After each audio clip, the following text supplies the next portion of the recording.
St. Elsewhere won't be seen tonight, so we can bring you a very special episode of The Gen X-Files.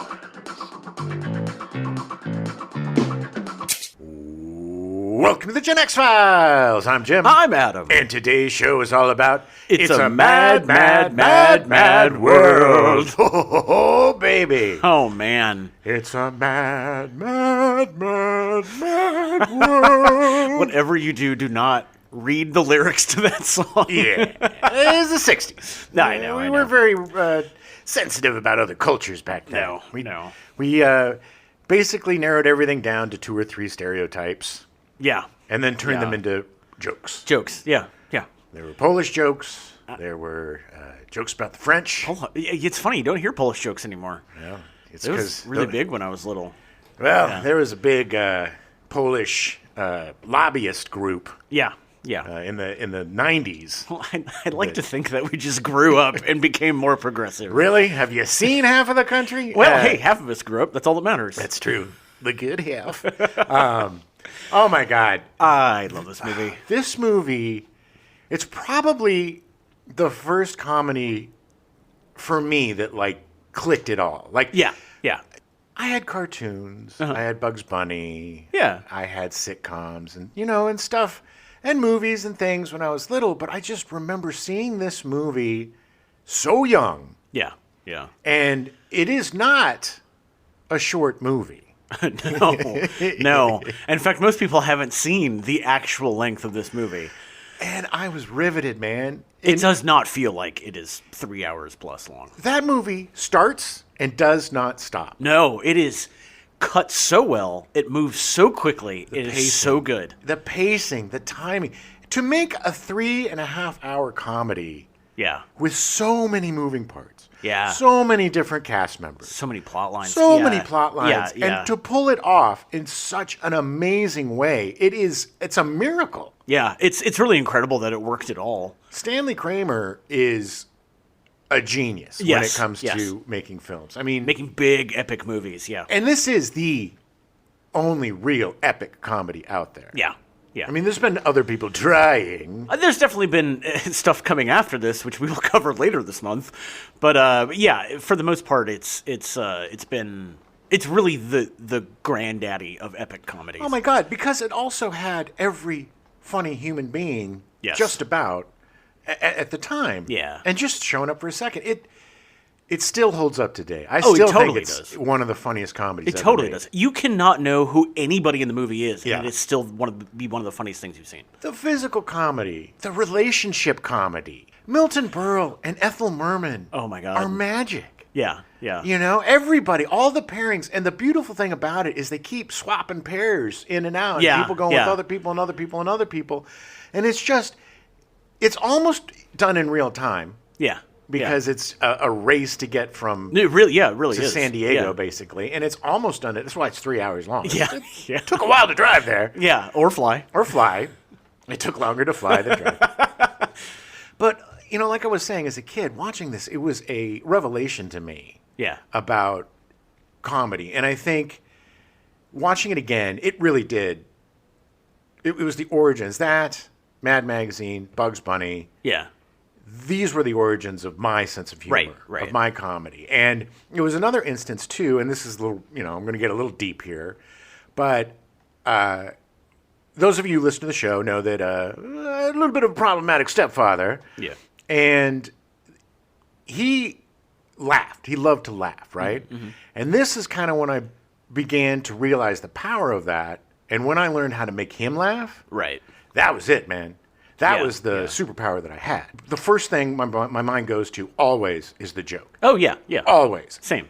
So I have to stop myself a lot of times because it's not an appropriate time to tell that joke. So many times. Yeah. But it's just that it's almost like it's almost like when you take a hammer to the knee. Your leg kicks up. It's involuntary. It's just a knee-jerk reaction. Thank you, Adam.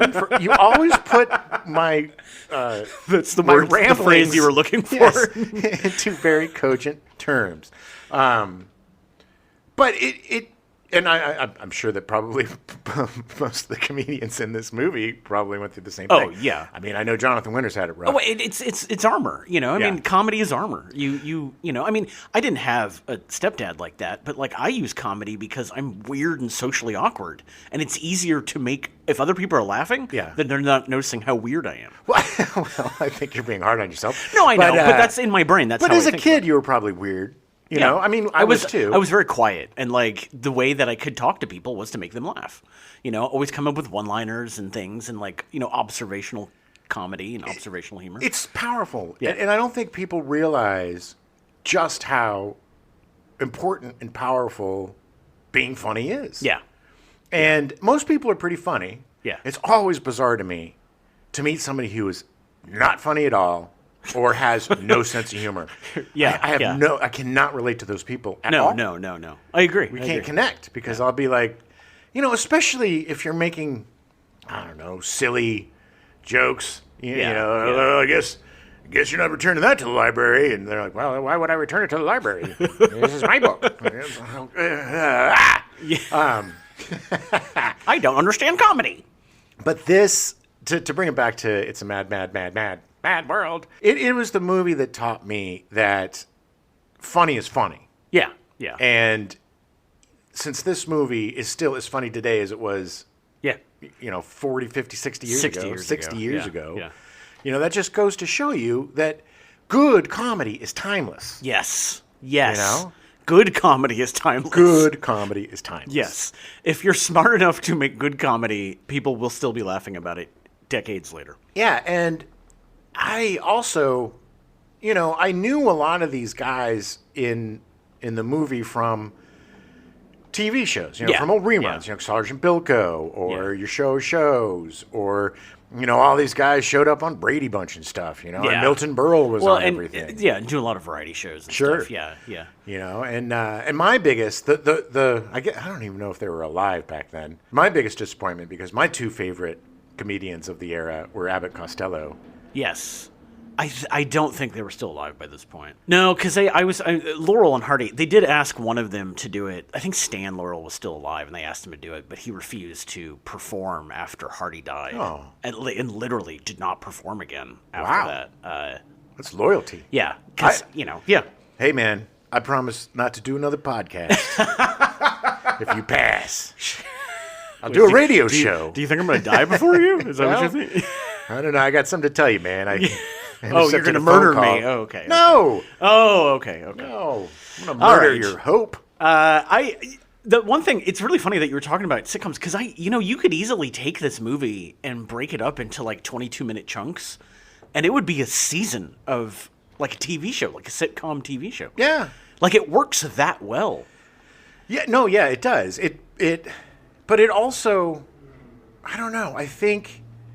I mean, obviously it works better as a movie. I think so, only because of the pacing is just so well done that it really deserves to be seen in one chunk. No, yes, it does. And what is really crazy about this movie, too, is I did not look at my phone once. Yeah. I didn't get bored. I didn't start wandering. It's like a rocket. It just sets off and it goes. And, man, I still laughed out loud. It must have been so annoying for you. But I think the only parts where I was kind of like, okay, was the dancing scenes. That happens a few times, and it was just like, wow, this is going on forever. I love those sines. Shawn and they're still it's still enrapturing. Like it's still fun to watch, but it's so weird. Yes. Well, I mean, the whole that's the thing is that I also love the way that mainstream Hollywood portrayed counterculture in the 60s when they didn't quite understand what it was. It was still kind of scary and strange to them. But Dick Shawn nailed it. I mean, everybody in this movie is perfection. I don't think... Spot on. Yeah. Nobody is, here comes that slow scene with so-and-so. Right. No. It's just like, well, here comes another amazing set piece. Here comes another amazing set piece. They were all friends. They all got along, but they were still competing. They all wanted to be the funniest person in the movie. Of course. Yeah. Of course. That is part of what made this movie so great. Yeah. Is there was this, and this comes from vaudeville. This comes from the vaudeville days where most of these cats started. A lot of them, And vaudeville was an extremely competitive circuit, and it was the live comedy, and variety shows, and that was the entertainment. And it was very competitive to get on stage and to be who's the number one, who's the guy, you couldn't have a downtime. Like you had to be funny all the time. And who's the headliner? Who's the headliner? Right. That was a big thing back then. Yeah. And Berle and Caesar and even Mickey Rooney and your buddy Buddy Hackett. Buddy Hackett. Buddy Hackett. Yeah, he's got a great voice. So weird. Love Buddy Hackett. But even him, he was super competitive. Yeah, of course. And there's a great story that you tell later in the script, and I'm not going to spoil it, but that pertains to that with Milton Berle. Yeah. Oh yeah. But that's part of what made this movie so great. Is it was a friendly competition. Yes. I think the only one that really didn't have a great time on the movie was the Brit, and we'll get into that. Yeah, he's so funny in the movie. Oh yes, and he was the typical Brit. I mean, he was so weird. Oh my, with that giant gap in his teeth, he was so parodied in Bugs Bunny cartoons. Yes. It was that gap tooth and that crazy British accent. It's it's just, but he and Milton Berle together were gold. Oh yeah, absolute gold. Perfect. Oh my God, that awful fight they had. Oh my God, one of the best fights ever. It's so fake. Because it's so true. Realistic. Yes, a couple of old, soft men just slapping at each other and hurting It was funny. I could sit here and reminisce about every single moment of this film. It is so goddamn funny. The second the movie ended, I turned to Jim and said, "We have to do an annual viewing of this. Oh yeah, at least once a year, an annual viewing, and because it's so good, it is so good. I would, pound for pound, it is probably the funniest movie ever made. Yeah, I would. In my opinion, I mean, it's a very opinion. It's of course, very much up to debate. It's a choice. It's a personal choice. It's but subjective. To me, pound for pound, it is the funniest movie ever made, and. Not only is it the funniest movie ever made, but it is so ambitious. Yeah. There is so much going on. There are so many stunts. Yeah. And, I mean, the scene with my favorite, Jonathan Winters, destroying that garage. It's so over the top. But it works so ridiculous. So well. Yeah, I know. God, I love this. Okay, let's get I'll talk forever. Let's get into it. All right. Take yourself back to 1963. Ooh, this might be one of the first ones. This is the earliest. I think this is probably the earliest movie we've covered. Yeah. Neither of us were born. No. My sister wasn't even born yet. Yeah. It was. Yeah. October 30th, the car manufacturing firm Lamborghini is founded in Italy. Ooh. I, for some reason, thought Lamborghini was much older than this. A Lamborghini. Yeah, Lamborghini. I just was blown away. I thought it was formed in like the 20s or 30s. Really? Well, that's Ferrari, isn't it? Ferrari was. Yeah. October 31st at 11:06 p.m., 81 people died and 400 others were injured in a gas explosion during a Holiday on Ice show at the Indiana State Fairgrounds Coliseum in Indianapolis. Oh, the funniest disaster in all of American history. They died laughing because it was laughing gas. It was Holiday on Ice. Yeah. 7 people will be indicted for the accidental explosion, including the state fire marshal and the city fire chief, but all charges would eventually be dropped. Families of victims would be awarded over $4.6 million in settlements. The Coliseum would reopen a mere 6 weeks after the accident. Oh, they didn't F around back then. It's a mad world. It sure is. Good Lord. That is horrible. That's awful.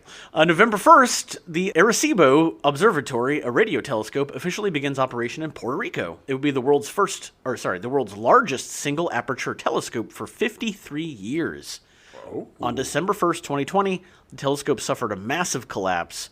Unfortunately, it would never be rebuilt. When you see pictures of radio telescopes, they're huge. Mm-hmm. Like they're like an acre big, and they've got the 3, in the middle, and one of the arms collapsed, and then it just fell apart, which is terrible. They should have rebuilt it, but Is the detritus still there? Did they clean it up? It's still no, it's all still there. Really? Yeah. Wow. Yeah, they won't even pay for cleanup for it. That'd be kind of cool to shoot something around that. I'm sure it's very unsafe. I don't know. I mean, maybe. I don't know. November 7th, It's a Mad, Mad, Mad, Mad World is released in theaters. I do want to point out that the version we watched was kind of a reassemble of the longest version, which included like intermissions, and the opening, which starts in black and just has music, and both of us go, is there something wrong with this? Well, it's because it was back then. Movies were more of a theatrical experience. It was an experience. Yeah, you would go in and they would play music, and they would a lot of times have opening acts. Yeah, live opening acts, and then they would have the newsreel and the cartoon and all the short form programming. And then, while everybody was getting their seats and getting their refreshments, the popcorns and jujubes, they would play the music to let you know that the movie was starting without really starting. It's the, hey, everybody, take your seats. The movie's about to start. Exactly. Yeah. It was funny. Because just a few years before, it was with Psycho. Like, normally the movies back then, they would just run constantly. Right. Like, with all the stuff beforehand, the newsreels and the cartoons and stuff, it would just run all the time from open to close. Exactly, because you would buy a ticket for the day. It wasn't a showing ticket. You could sit in all day if you wanted to. People would go in at any time, sit down. A lot of times, just to get out of the heat, get out of the cold. Was usually one of the few places that actually had air conditioning. It was the cheapest place to go relax. Yeah. And you could buy a ticket, go take a nap, do whatever you want. Come in halfway through a movie, you just sit through until the beginning of the movie. When you get to the part you want, maybe you watch the end of the movie again, maybe you don't. That's why old people are maddening, because that's the type of entertainment they had to go through. But this was an event. So, like, you would show up and it was around this time when that was finally being done away with, and there would be actual posted times and things like that. So. But, again, with a lot of, like, the biblical epics, they would have intermissions. They had to. I mean, if a movie's 3.5 hours long, they're going to assume at some point you got to get up and go to the bathroom. Well, you got to smoke. Everybody smoked back then. And buy some more popcorn. Exactly. Yeah. You got to spend your nickel on a popcorn. Yeah. A nickel? Are you crazy? I can buy 16 packs of Xanax for a nickel. I need those cigarettes for my health, my doctor says. They wouldn't. They would smoke in the theater. They wouldn't stop for that because it's for your Q-zone. Yeah. There were no smoke breaks. They would just light up in the theater. Oh, what a time to be alive! What a time to get lung cancer! Hi, God, man. I remember you could smoke anywhere. Anywhere. And this is when I was younger, in my 20s. I would be in a Toys R Us with my friends smoking a cigarette inside the store. Yeah, I distinctly remember doctors giving birth and having a cigarette dangling out of their mouth while they pulled the baby out of the woman. Let me ash this for me. My hands are full with the baby. I dropped my cigarette on the baby. It'll wash off. So in the early 1960s, screenwriter William Rose, then living in the United Kingdom, conceived of the idea for a film about a comedic chase through Scotland. It was temporarily titled So Many Thieves, and later Something a Little Less Serious. Something a Little Less Serious? I'm pretty sure there's probably been both of those been made into movies sure. with that title, I'm sure. I would have loved to see the Scottish version. It would be interesting. I mean, I'm glad they did it where they did in America because it's a very American movie. But Scotland would be really fun. Main problem probably, would be that you would not, unless you're Scottish, nobody would be able to understand a word that anybody... You're going to be the Curtis Kid, go get the couch green! Yeah. Exactly. What? He said they allowed to have subtitles. William Rose was an American born in Missouri who traveled to Canada at the outbreak of World War II and volunteered to fight with the Black Watch, Canada's oldest Highland regiment. Weird, okay. Yeah, I don't know why he went to Canada, and then joined the army there. I shouldn't say that. He did that because technically America, I don't think, had declared war yet. Right. What year was this? 1939. Yeah. We had... we didn't, obviously, until 1941 after Pearl Harbor. Right. But Canada was still technically a commonwealth of the United Kingdom. So I think he went up there to actually go fight. It's like people going over and fighting for Ukraine. Yeah. Now. Yeah. He was stationed mainly in Scotland and chose to live in Britain after the war ended to work as a screenwriter. He married Tanya Price, who he would write with. Nice. I love writing teams of men and women. Rose would earn 4 Academy Award nominations for his writing. Nice. Genevieve in 1954, a comedy about 4 couples in an old-timey car race. Okay. I've never seen this, but I'm curious about it. Same. He was nominated for Best Story and Screenplay, but lost to On the Waterfront. That's respectable. He was nominated for The Lady Killers in 1957, a black comedy crime film. Yeah, the Coen brothers remade. Yeah, they remade it with Tom Hanks. Yeah, they remade it badly. Yeah, it was not good. You know who was great in that, though? J.K. Simmons was great in that movie. Yeah. And the woman that played the old lady Yeah. She was really good, too. I didn't mind it. It wasn't the Coen brothers' best work. Tom Hanks was bad. I tell you, look, there are certain things that Tom Hanks does better than anybody else. Sure. There's certain things that Tom Hanks does not do well, and unfortunately, we've had to see them in that movie. So, for The Lady Killers, he was nominated for Best Screenplay Original, but lost to The Red Balloon, a 34-minute short film which follows the adventures of a young boy who one day finds a sentient mute red balloon. Can I tell you something crazy? Yeah. That was one of my favorite books as a child. Yeah. The Red Balloon. And when I saw the Red Balloon movie, they used to show it in school all the time. Yeah, I saw it in school, yeah. But I love that book so much, and I also love that movie. So I love the fact that a 34-minute short film won Best Screenplay Original for that. So, and there's very little dialogue. No, it's a mute balloon. It's a sentient mute balloon. It's weird. It's so great, though. It's weird. You'll never get me to say a bad word about the Red Balloon. He also got nominated for The Russians Are Coming. The Russians Are Coming in 1966, a Cold War comedy adapted from a 1961 novel. That is really funny. Wasn't Alan Arkin in that? I think so. Yeah, that was a really funny movie. But I think so, yeah. He was nominated for Best Screenplay based on material from another medium, but lost to A Man for All Seasons about the final years of Sir Thomas More. Okay. Of course. Yeah. Everybody remembers Sir Thomas More. And he also got nominated for Guess Who's Coming to Dinner in 1967, starring Katharine Hepburn, Sidney Poitier, and Spencer Tracy in his final film role. He was nominated for Best Story and Screenplay written directly for the screen, and he finally won. Good. Yeah. That was a great effing screenplay. It was. He actually beat out Bonnie and Clyde and Divorce American Style, so there was some pretty stiff competition. Very stiff, but that movie was brilliant. Absolutely not only brilliant, but groundbreaking. And there are a few times where cinema really makes a difference in society. Yeah. And having two icons like Spencer Tracy and Katharine Hepburn, was she in that too? Yep.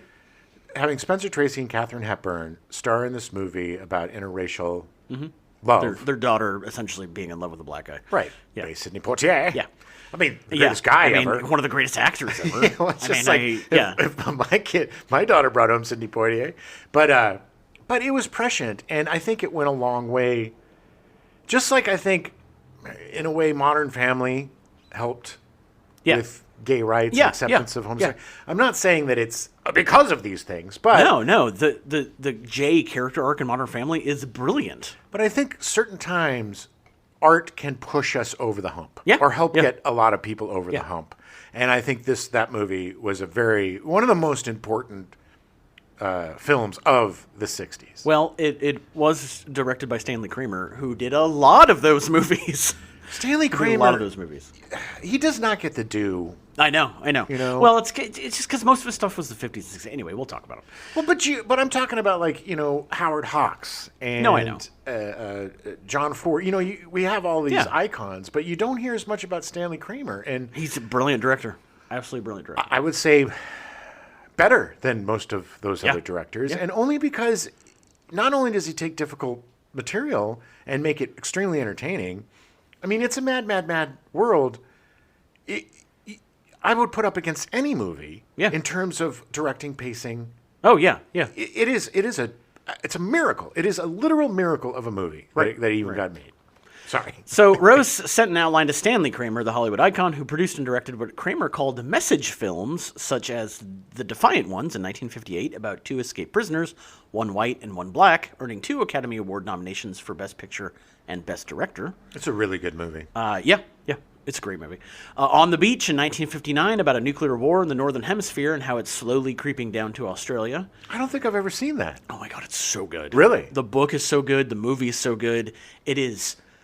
the sense of dread throughout the entire movie. It is the most impactful, post-apocalyptic movie because they're all just hanging out, waiting for the radiation to come and kill everybody. Nice. So it's funny. It's the main character is a U.S. like I don't want to say an admiral, but like he was in a captain of like a submarine and was stationed in Australia when all that happened, and he was just down there, and he like falls in love with somebody. There's a whole sequence of like this crazy death race because they all know they're going to die anyway, so they just do this huge race and like half the contestants die. It's an amazing. It's one of my favorite pieces of media ever. It was just crazy that the submarine captain was played by Jerry Lewis. Oh, lady, here comes the radiation. Kramer also inherited. He also directed Inherit the Wind in 1960 about Scope's monkey trial. So good. Oh, my God. Spencer Tracy is amazing in that. About evolution and people being backwards and not accepting it. You know, how long until this is revisited, by the way, in the courts? How long until we have Scopes 2? We'll see in a week. Judgment at Nuremberg, he directed in 1961 about the Nazi Nuremberg trials, again earning 2 Academy Award nominations for Best Picture and Best Director. Oh, and again. Such a powerful movie. Amazing. And Maximilian Schell. Oh, yeah. As the prosecutor, right? Yes. Yeah. And just a groundbreaking performance. By the way, Nuremberg is what, 10, 15 years out? Yeah, the actual? About 15 years after it happened. Yeah, so this is really... It's prescient. Yes, people are all... It's fresh in their minds still. Yeah. The guy who Shell plays, the prosecutor, he's still alive. Oh, wow. His story, there's some great podcasts about him. The story about him, because he was like 20. Yeah. And he was just barely out of law school. And he was like, I'm going to do this. Like, I have to do this. Amazing. And it was so incredible. So incredible. Oh, yeah. If you have not seen that movie, that's what you're doing this weekend. Yeah. In total, Kramer would earn 6 Best Picture nominations and 3 Best Director nominations, but would lose all of them. My God. I think this is part of the reason why he's not as remembered as much as Hawks. Because he was robbed? Because he was robbed constantly by the awful Academy. He was given the Irvin G. Thalberg Award in 1961 for his body of work, also known as the Booby Prize. I hate that award so much. Oh, my God. I would just throw it back in their faces. Ironically, he did because he received 3 of his competitive nominations after receiving the Booby Prize. He was literally like, oh, you know what? I'm not done yet. Here we go. Oh, man. As soon as they tell you, guess what? You're getting the Irving Thalberg Award. Just F you. Shove it up their butt. We never did right by you, so here's a, everybody should get a trophy if they get old enough. Here's your participation trophy. F you. Yeah. Kramer produced and directed 23 different actors in Oscar-nominated performances, with Jose Ferrer, Gary Cooper, Maximilian Schell, and Katharine Hepburn winning for their performances. Yeah. So he was an actor's director. Of course. He knew what he was doing. Look at It's a Mad, Mad, Mad, Mad World. I mean, my God, the performances in that are... Every single actor in this movie is so dead on in their character. Like, and it highlights their comedy style and how good they are. Yes. Like, it's so spot on. Everybody is in their wheelhouse. And imagine, Adam, for a minute, directing the biggest stars with the biggest egos. How? Yeah. It would be so easy just to bend over and be like, okay, fine, do your thing. Yeah. But Kramer did not do that. You have 20 icons sharing the screen who all are vying for the most screen time. It's like, these are word counters, right? Yeah. These are the kind of guys that go through the script and count how many lines they have compared to other people. And they're like, I don't have enough lines. I need 6 more lines and it's not fair. After the seriousness of his previous films, Kramer felt compelled to answer for the lack of lightness in his earlier films, so he agreed to produce and direct It's a Mad, Mad, Mad World. Nice. Which, at that time, it wasn't called that. The setting was shifted to America, and the working title changed to Where, but in America. Okay. Yeah. And then they realized that was an awful title, so they changed it to One Damn Thing After Another, which is funny, but I'm sure someone goes, you can't put damn in the title. Yeah, it's not good. You can't advertise it in newspapers with such language. Yeah. So finally, it was changed to It's a Mad World. Just one, mad. Mad World. Yeah. Oh, yeah.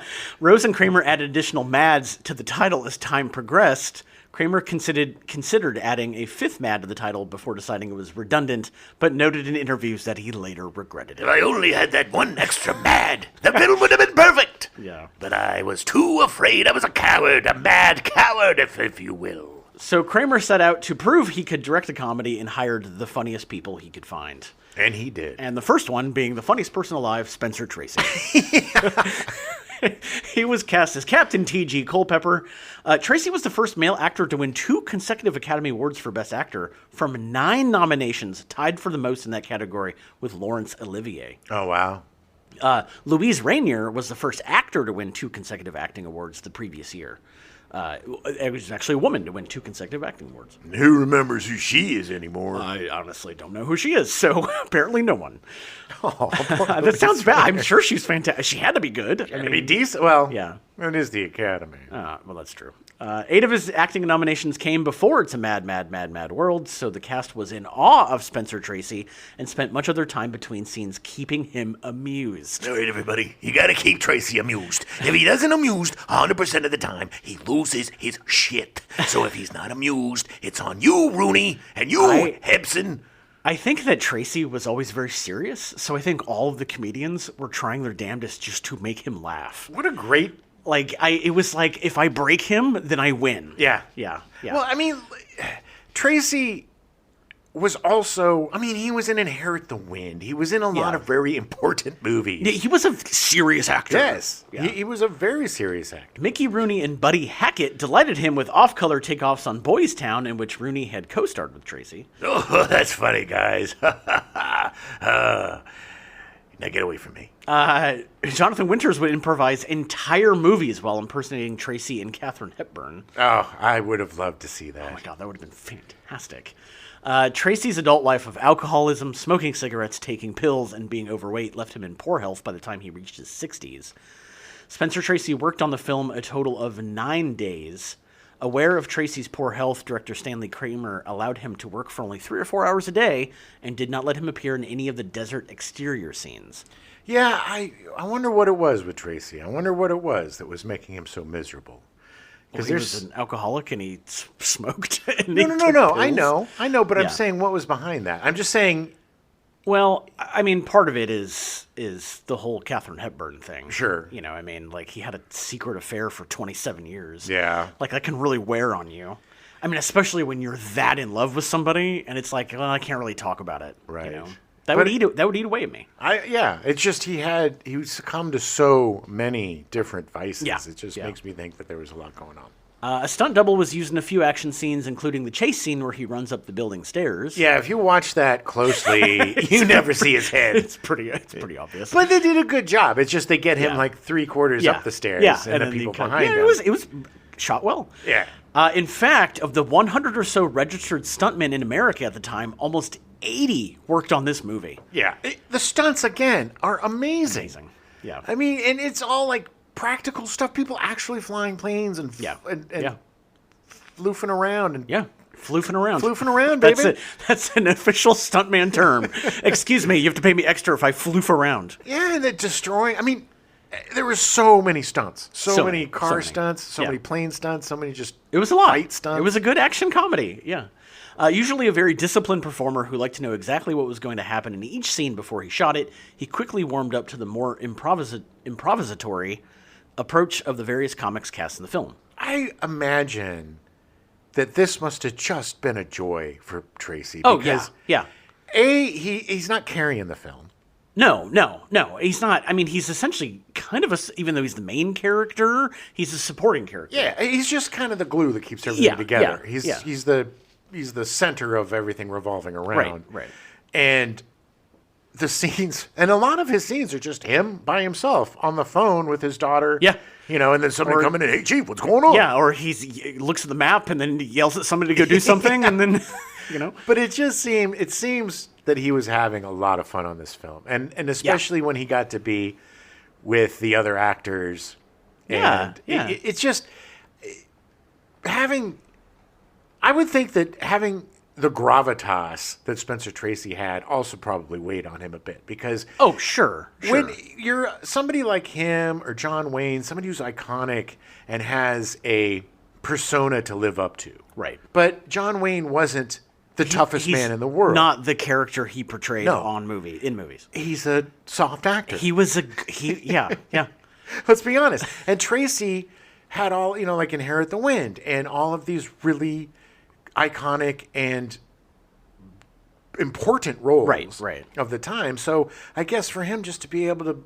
Oh, yeah. Well, it's not so serious. We can have fun. Yeah, imagine the moment when he finally realized, I don't have to carry this movie. Yeah. And I can just have fun. Yeah. I can just let it go and have fun with it. Make up the lines? Yeah. This is crazy. I wish I would have figured this out years before. On July 21st, 1963, Tracy was hospitalized after a severe attack of breathlessness. Doctors found that he was suffering from pulmonary edema, where fluid accumulates in the lungs due to an inability of the heart to pump properly. Ugh. They also declared his blood pressure dangerously high. From this point on, Tracy remained very weak, and Katharine Hepburn moved into his home to provide constant care. Oh. This was the first time that Tracy and Hepburn would publicly acknowledge their more than 20-year affair. It's funny because you're probably thinking, who cares? Everybody moves in with everybody. I mean, J-Lo and Ben Affleck. No, this was an affair that started in the 40s, and when things were super uptight. Well, and they were still uptight in the 60s. Yeah. We haven't come...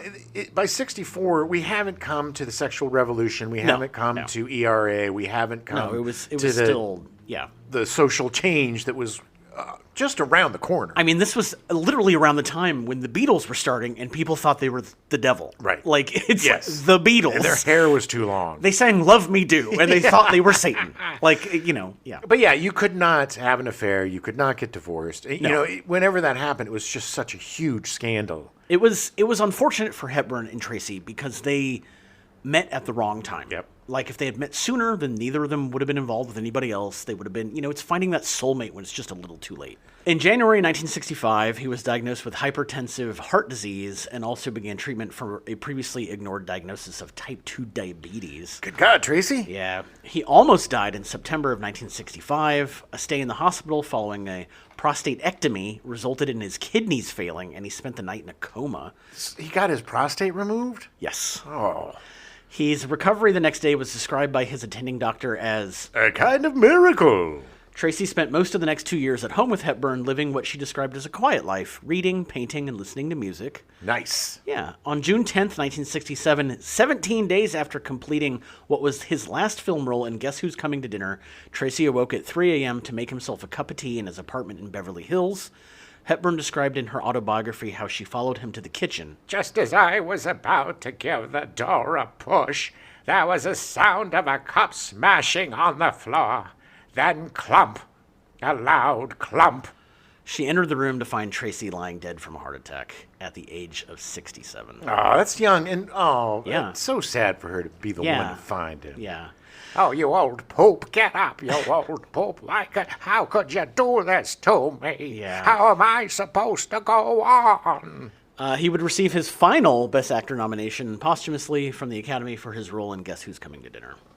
Did he win? He did not. Oh, couldn't even give him to the dead guy. Who won? I don't know. I didn't look it up. F him. Yeah. Whoever won, they didn't deserve it. He did. Give it back.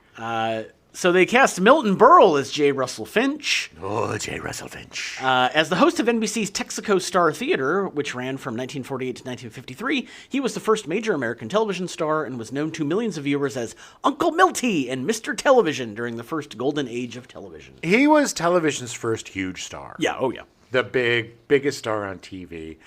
And it's funny, watching this movie, we both were like, he looks a lot like Harry Connick Jr. It was weird. It was weird. Harry Connick Jr. could play him in a movie if he needed to. Harry Connick Jr. is slowly growing into Milton Berle. Hey. Milton Berle, that man has some of the best comic reactions of any human being. He is a comedic genius. I mean, he and Ethel Merman together, yeah. I hope they're friends because they were so absolutely perfect. Yeah. And what's so funny is, she's this battle axe mother-in-law, which was a stereotype at the time. Right. And they played up to the hilt. But he's basically the same age, sir. I think she's like 7 months older than him, maybe. Like, it's not, but his wife was like 20. I mean, it's like, it was just like, really? It's, It's like, what do you see in old Uncle Milty? It was his hat. It was that cool captain's hat that he was wearing. Everybody wore those cool hats. Yeah, they did. I'm going to my yacht. I'm going to a boat, so I have to wear my boating hat. Everybody had accessories for whatever they were doing. Milton Berle always made sure in the movie he was the last person left on camera anytime he was in a group scene. Of course he did. He even invented bits of business that kept him on screen longer than the others because, again, competition. Cut! Berle, you're not even in this scene. It literally says exit! Exit! I don't know. I had some business to do. I just figured I had to tie my shoes and put my tie on. All right, well, can you at least just tie them as you walk? I'm not making any promises. Berle won the Emmy for Most Outstanding Kinescoped Personality in 1950, the same year as his show, The Texaco Star Theater, won the Emmy for Best Kinescope Show. Yeah. Who won Best Kinescoped Personality for 2024? No one, because they don't do it anymore, Jim.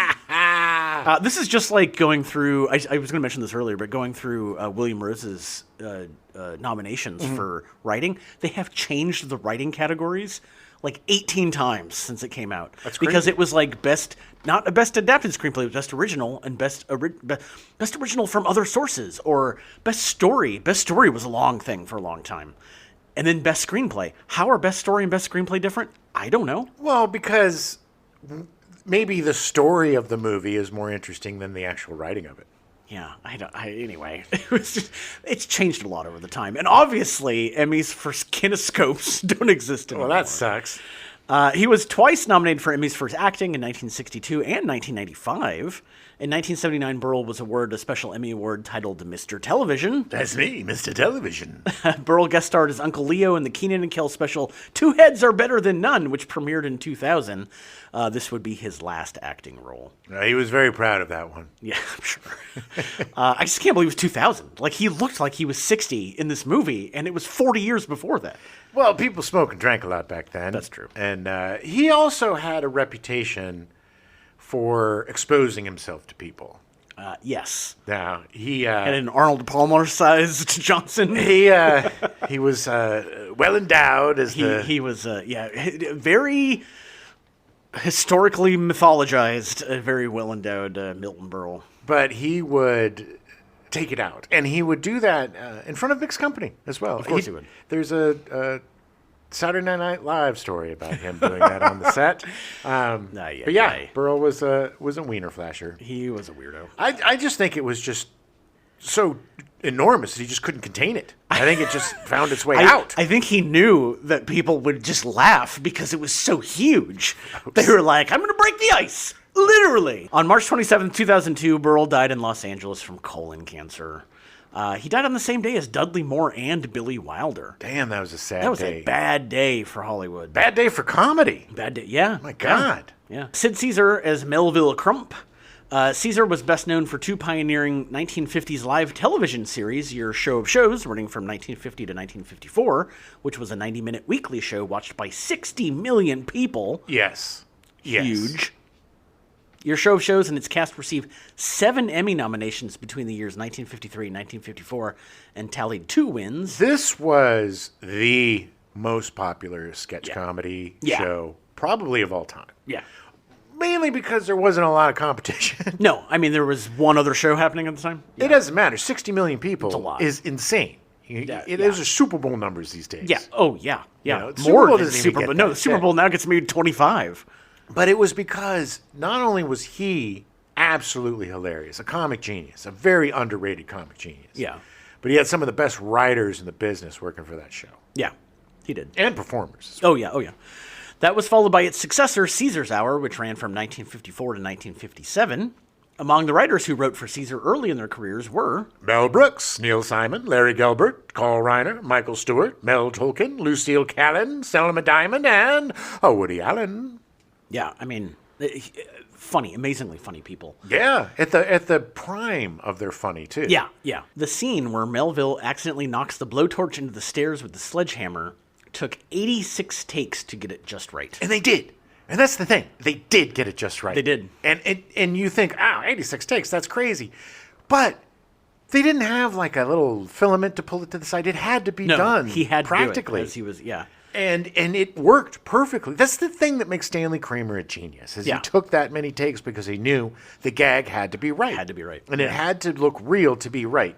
That's how the gag works.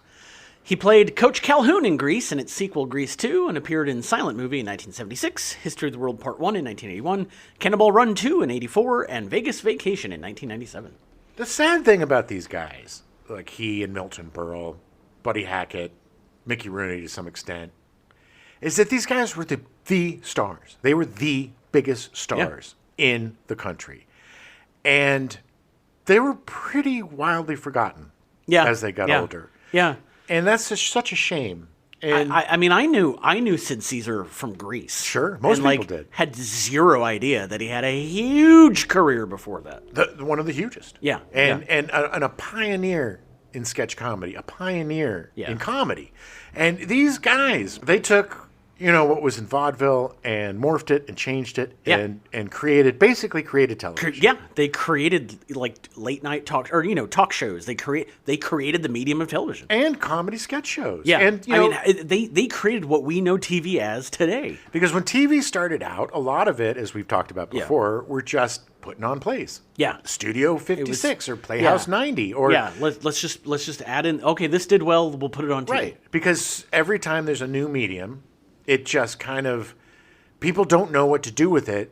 So they, just like when the internet started. Yeah. When people started putting videos on, nobody gave a crap. Right. Because it's like, whoa, who cares? What do you do? Yeah. What's 3 million? I got 3 million when I watch Seinfeld. Why do I need to watch this online when I got America's Funniest Home Videos on my TV? Exactly. And then it took people to figure out that medium and how to work it. Yeah. And then it took off from there, and then we're all going to die. But and then it went badly. But it just breaks my heart that so many people, so many students of comedy don't know these folks. Yeah. And if you are a student of comedy, or if you're a young person who is a comedian or wants to do sketch or wants to do physical comedy, this is your school. You start with this movie and then research everybody in it. Yeah, because these are the people, these are the beginnings, and these are the best. And these are the people that had to do it without any bad language, without any sort of sexuality. They had to do it within a code. To be funny while being confined like that is even more. Yeah. It's so hard. It's so hard. And when you do it right and it goes well, you get It's a Mad, Mad, Mad, Mad World. Right. Caesar would earn 2 Emmy nominations in 1995 and 1997 for guest appearances on Love and War and Mad About You. Ugh. Yeah. It's not hard to be funnier than Paul Reiser. I've come around on him. I know. Caesar died, unfortunately, on February 12th, 2014, at his home in Beverly Hills at the age of 91 after a short illness. That is a good run. This show's going to be 8 hours long if I don't shut up. Buddy Hackett was cast as Benji Benjamin. He was known for his raunchy material, heavy appearance, and thick New York accent. It's a lot of really off-color stuff because of my little weird voice. It was okay for me to say them bad words. He routinely appeared in game shows and variety shows. He was a regular guest on The Tonight Show with Johnny Carson. Buddy Hackett was absolutely hilarious. Yeah. He was just one of those people that didn't have to say anything. No, he had a rubber face. He had a great face. I'm not a huge Mickey Rooney fan. I've always found him a little bit off-putting and strange. Yeah. And his performance is a little why manic. it works so well in this movie. Exactly. That's the thing. He's cast so perfectly. And Buddy Hackett makes him likable. Yeah. He's a lot like Chris Farley in a way that he's a lovable big guy that has joy. I just got joy in me, He appeared on Trivial Pursuit, What's My Line, and Hollywood Squares, a few game shows back in the day. Hackett starred as the title character in NBC's Stanley, a 1956-57 sitcom which ran for 19 weeks. The half-hour series also featured a young Carol Burnett and the voice of Paul Lynde. He played Marcellus Washburn in the film adaptation of The Music Man in 1962. Not to be confused with Marcellus Wallace from Pulp Fiction. He did not play him. No, he did not. When the cast first assembled for a meeting with director Stanley Kramer, they were shown the stunts and second unit footage that had already been shot. Buddy Hackett was so impressed that he went to Kramer and asked, "Hey, what do you need us for?" Yeah. In the early 1990s, Hackett was diagnosed with severe heart disease, but steadfastly refused to consider bypass surgery. No, I'm not going to do it, no way. He was also diagnosed with diabetes, suffered a stroke the week before his death. Good Lord. But heart disease was the primary cause of his death on June 30th, 2003, at his beach house in Malibu at the age of 78, just 2 months before his 79th birthday. Oh, God, he was just such a funny dude. Yeah. Just such a funny guy. funny man. One of those performers who is all-encompassing funny. Yeah. Everything about him serves being funny. Yeah.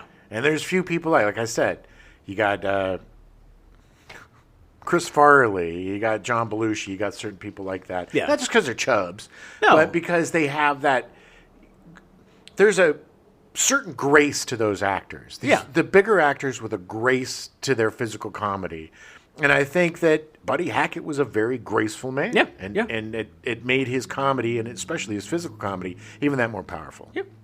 Ethel Merman was cast as Mrs. Marcus. Mrs. Marcus! Known for her distinctive, powerful voice and her leading roles in musical theater, she has been called the undisputed First Lady of the musical comedy stage. She's also known for her film roles in Anything Goes in 1936, Call Me Madam in 1953, and There's No Business Like Show Business in 1954. There's no business like show business. There's no business I know. Among many accolades, she received the Tony Award for Best Actress in a Musical for her performance in Call Me Madam, a Grammy Award for Gypsy, and a Drama Desk Award for Hello, Dolly.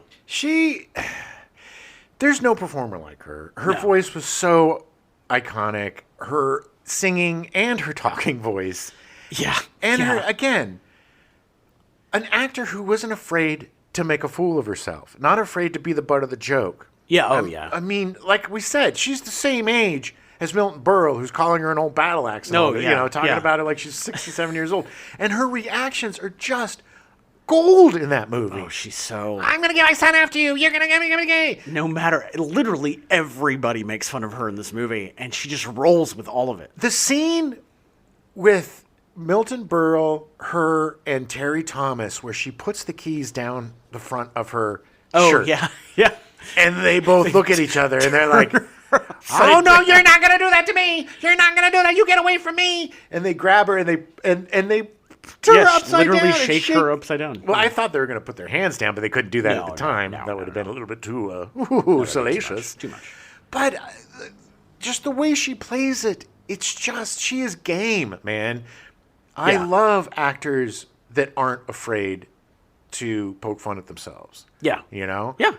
That's a successful comedian, is somebody that can make fun of themselves. And that's somebody who's always going to be funny. Yeah. The worst thing is when a comedian stops being able to laugh at themselves, like a Chevy Chase. Yeah. You know, and they become very... Too serious. Yeah, well, I think they get jaded and mad and for whatever reason that their fame didn't last forever the way that it did. Or it's not quite as bright as it used to be, Exactly. even though you're still well known for who you are. Right, but now you're getting more well known for being an asshole because you just can't... You're an asshole. Right, because you've turned into an asshole. But that was never her. Until the day she died, she was always just... Again, coming from vaudeville, coming from these days of performing show after show after show, these live shows, the amount of professionalism in these actors is astounding because they worked their asses off to get to where they are. None of them were handed this. No. All of them just busted their humps to get to the level of fame that they did, and they always appreciated it. Right. And I don't know. Watching this movie again, there's just so many amazing actors that I think have fallen by the wayside, and Ethel Merman is another one that we used to talk about all the time. Right. And I never hear anybody talking about her anymore. Her final film role was in Airplane in 1980. On April 7, 1983, she was preparing to travel to Los Angeles to appear on the 55th Academy Awards telecast when she collapsed in her apartment. Merman was taken to a hospital where doctors initially thought she had suffered a stroke. Oh, no. After undergoing exploratory surgery on April 11th, she was diagnosed with stage 4 glioblastoma, the most aggressive and common cancer that originates in the brain. Ugh. Woo! The New York Times reported that she underwent brain surgery to have the tumor removed, but it was inoperable and her condition was deemed terminal, with doctors giving her 8.5 months to live. Good Lord. That's oddly specific. It was probably weeks. It was probably certain weeks. It was probably due to the growth. Well, you're going to die in 8 months, 3 days, and 4 hours, 22 seconds. Exactly. 11:04 a.m. And start your watches now. The tumor caused her to become aphasic, and as her illness progressed, she lost her hair and her face swelled. Oh. On February 15th, 1984, 10 months after she was diagnosed with brain cancer, she died in her home at the age of 76. Damn, man. So she did live longer than they said. She went 10 months when they said 8.5. So Liars. F you, doctors. Yeah. Yeah, I can't imagine though becoming a phasic or phasic, kind of what Bruce Willis is going through now, especially being someone who's known as the undisputed first lady of the musical comedy stage, not being able to talk or sing or do anything. That would just be torture. Of course, and the same thing with Bruce Willis, who was such a fast-talking, funny guy. Yeah. And for him, he was a voracious reader too. I mean, Yeah. the things you lose, the things that they're taken from you with these nasty diseases. I know. Oh man, dude, no, glioblastoma is terrible, terrible. Yeah. Well, I don't think there's very many good ones. No, there's not. Mickey Rooney was cast as Ding Bell, I love that name. also known as Dingy. In a career spanning nearly 9 decades, he appeared in more than 300 films and was among the last surviving stars of the silent film era. I was the biggest star in the world. Yeah, because he was like 5 when he started.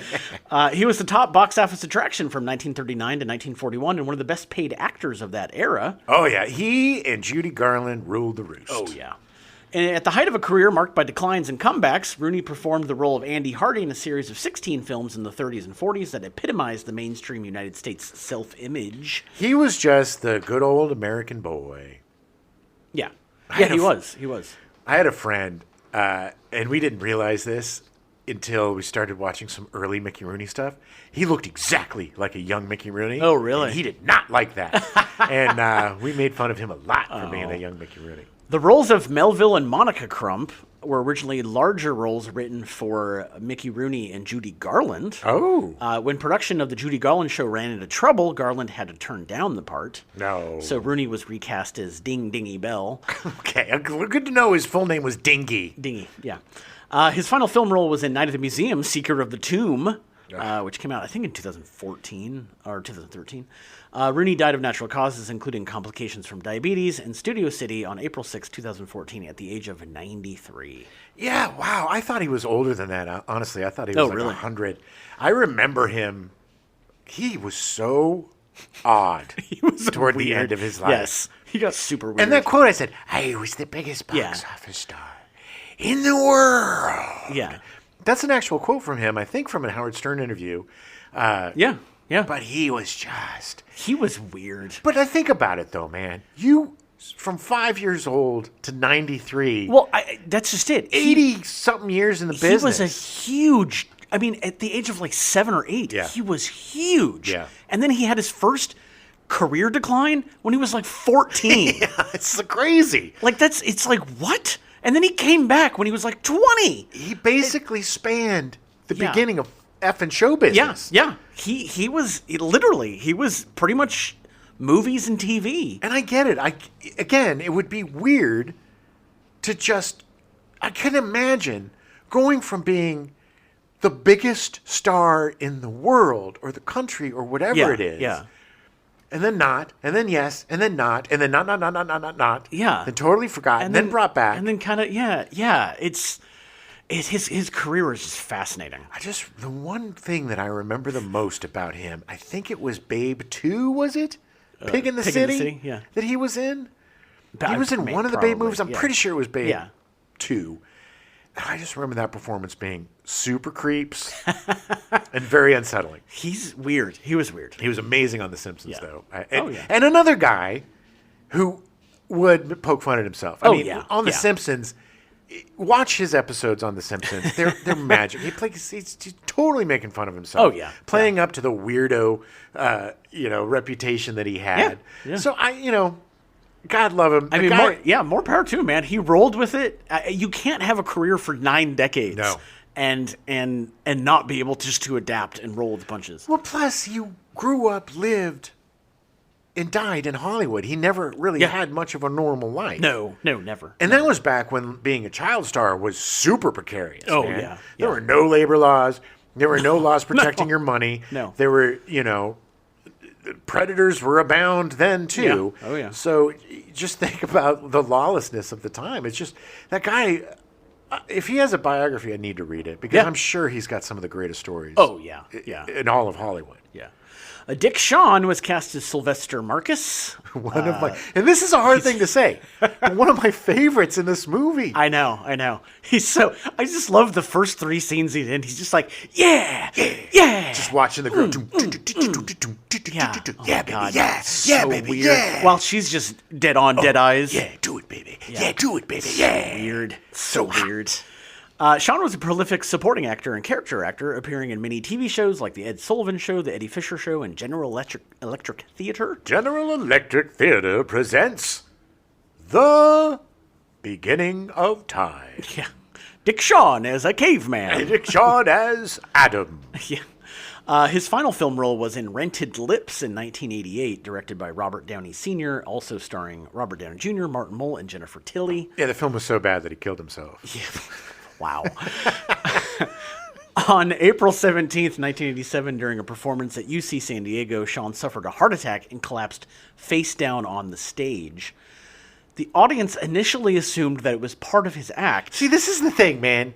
This is the thing. So dying on stage is like everybody, I'd love to die on stage. I'd love to be, I want to die doing what I love. It's either performing or having sex. Either way, if you die performing, it's, again, sort of humiliating because people are going to think, especially if you're a comedian, they're going to think it's part of the act. Yeah. And then if you die during sex, then that other person that is scarred for life is never going to have sex again. So think about the other people. Yeah. After he remained motionless for several minutes, a stagehand examined him and asked if a physician was present.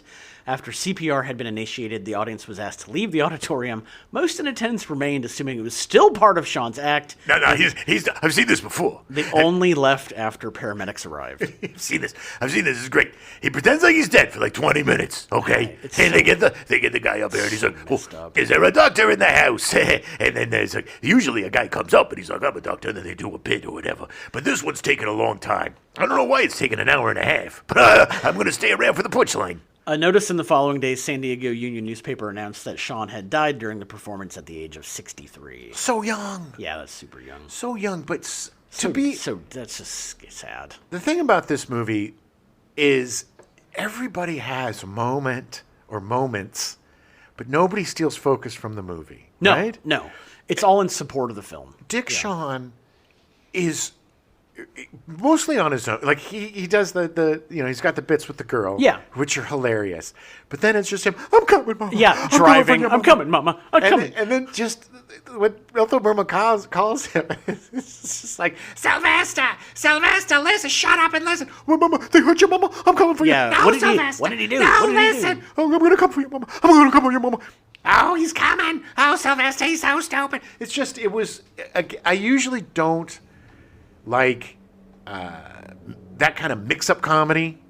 Yeah. I'm not a big fan because he of just wasn't. But it made sense in this because he just wasn't listening. Exactly. This worked. They earned it because he's just such a weirdo. Oh, because the second they finally meet, the mother just is like, "What the hell were you doing?" And just like hits him. Come on for you, Mama. Why don't you listen to me? Yes. It's again just perfectly cast and perfectly crafted. Every one of these performances are perfectly crafted, and that's why this movie works, is because none of them are like a stereotype. None of them are just a caricature. All of them are fully functioning human beings with points of view that add to the fact that add to the humor of this movie because it makes it even more personal. Yeah. Phil Silvers was cast as Otto Meyer. Silvers was known as the King of Kutzbah. Oh, kid. How are you doing, kid? How are you gonna? You said that there was a road to go through, kid.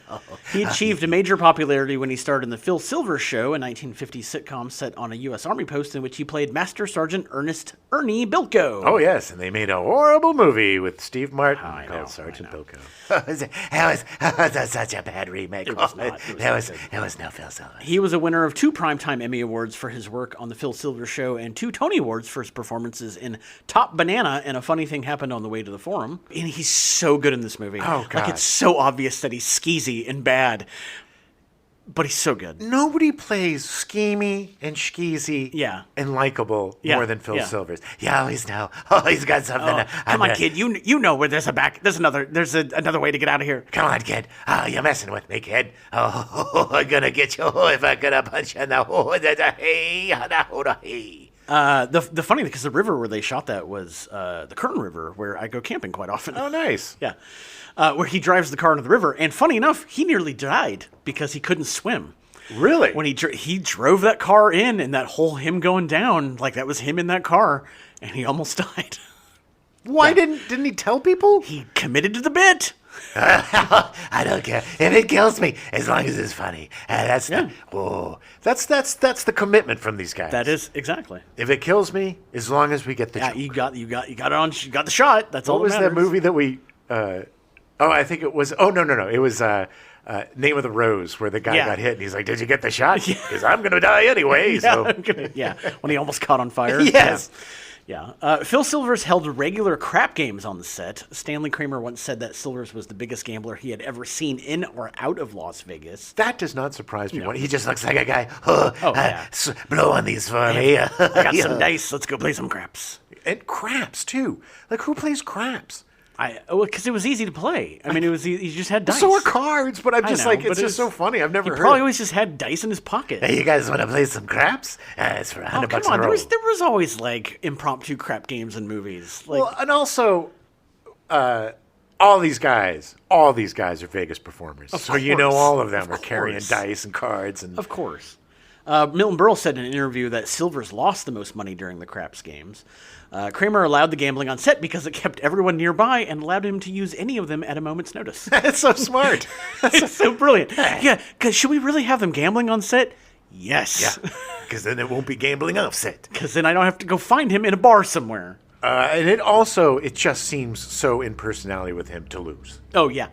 He's like, guys, come on, we can play. I need to get another movie because I lost all the money on this movie from $1 million crapes. Silvers suffered a stroke during the run of a funny thing happened on the way to the Forum in August of 1972. He was left with slurred speech. Despite his poor health, he continued working, playing Harry Starman in the 1974 Horror in the Heights episode of Kolchak the Night Stalker, starring Darren McGavin. Nice! Yeah. I still need to watch that show. I know, I need to finish it.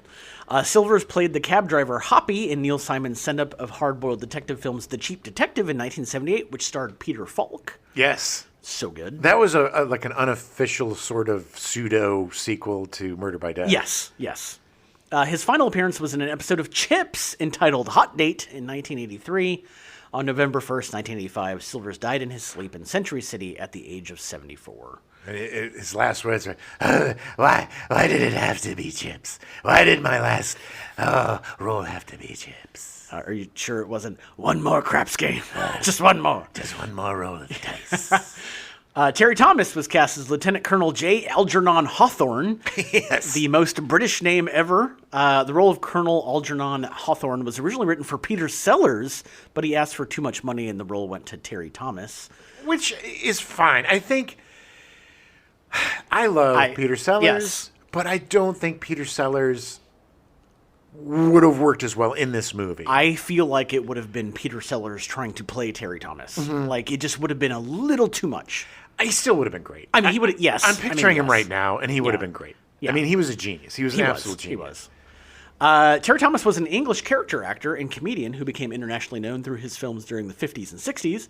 He often portrayed disreputable members of the upper classes, especially cads, toffs, and bounders, using his distinctive voice. Ah, yes, I'm using my distinctive voice. Also, the huge gap between my teeth makes me even more of a comedic actor. His costume and props tended to include a monocle, waistcoat, and cigarette holder. His striking dress sense was set off by a third-inch gap between his two upper front teeth. Yes. A third of an inch. Pull out a ruler and look at that. It's huge. Oh, yes. I used to be able to hold donuts in it. Terry Thomas actually turned down the offer for his part in It's a Mad, Mad, Mad World before leaving for the UK. By the time his flight arrived in London, he had changed his mind, so he telephoned producer Stanley Kramer from the airport to signal his acceptance and popped back on a plane to be fitted for the part. The exact same day. Yeah, well, I wonder what changed his mind. He was probably on the plane and somebody's like, you know who Stanley Kramer is, right? Yeah. You know what he's directed, right? Yeah, he's been nominated for it was probably a conversation, and he's like, what have I done? What have I done? Really? And who's Jonathan Winters? Who's Milton Berle? Spencer Tracy? He was not comfortable with many of the other actors on set, later commenting that I was the only non-American and found it exhausting and embarrassing because they never relaxed. They were always on. Yeah. Again, competition. Well, also, honestly, that is exhausting. Can you imagine 10 of the most competitive comedians running around trying to out-funny each other? Yeah. You blow your fucking brains out.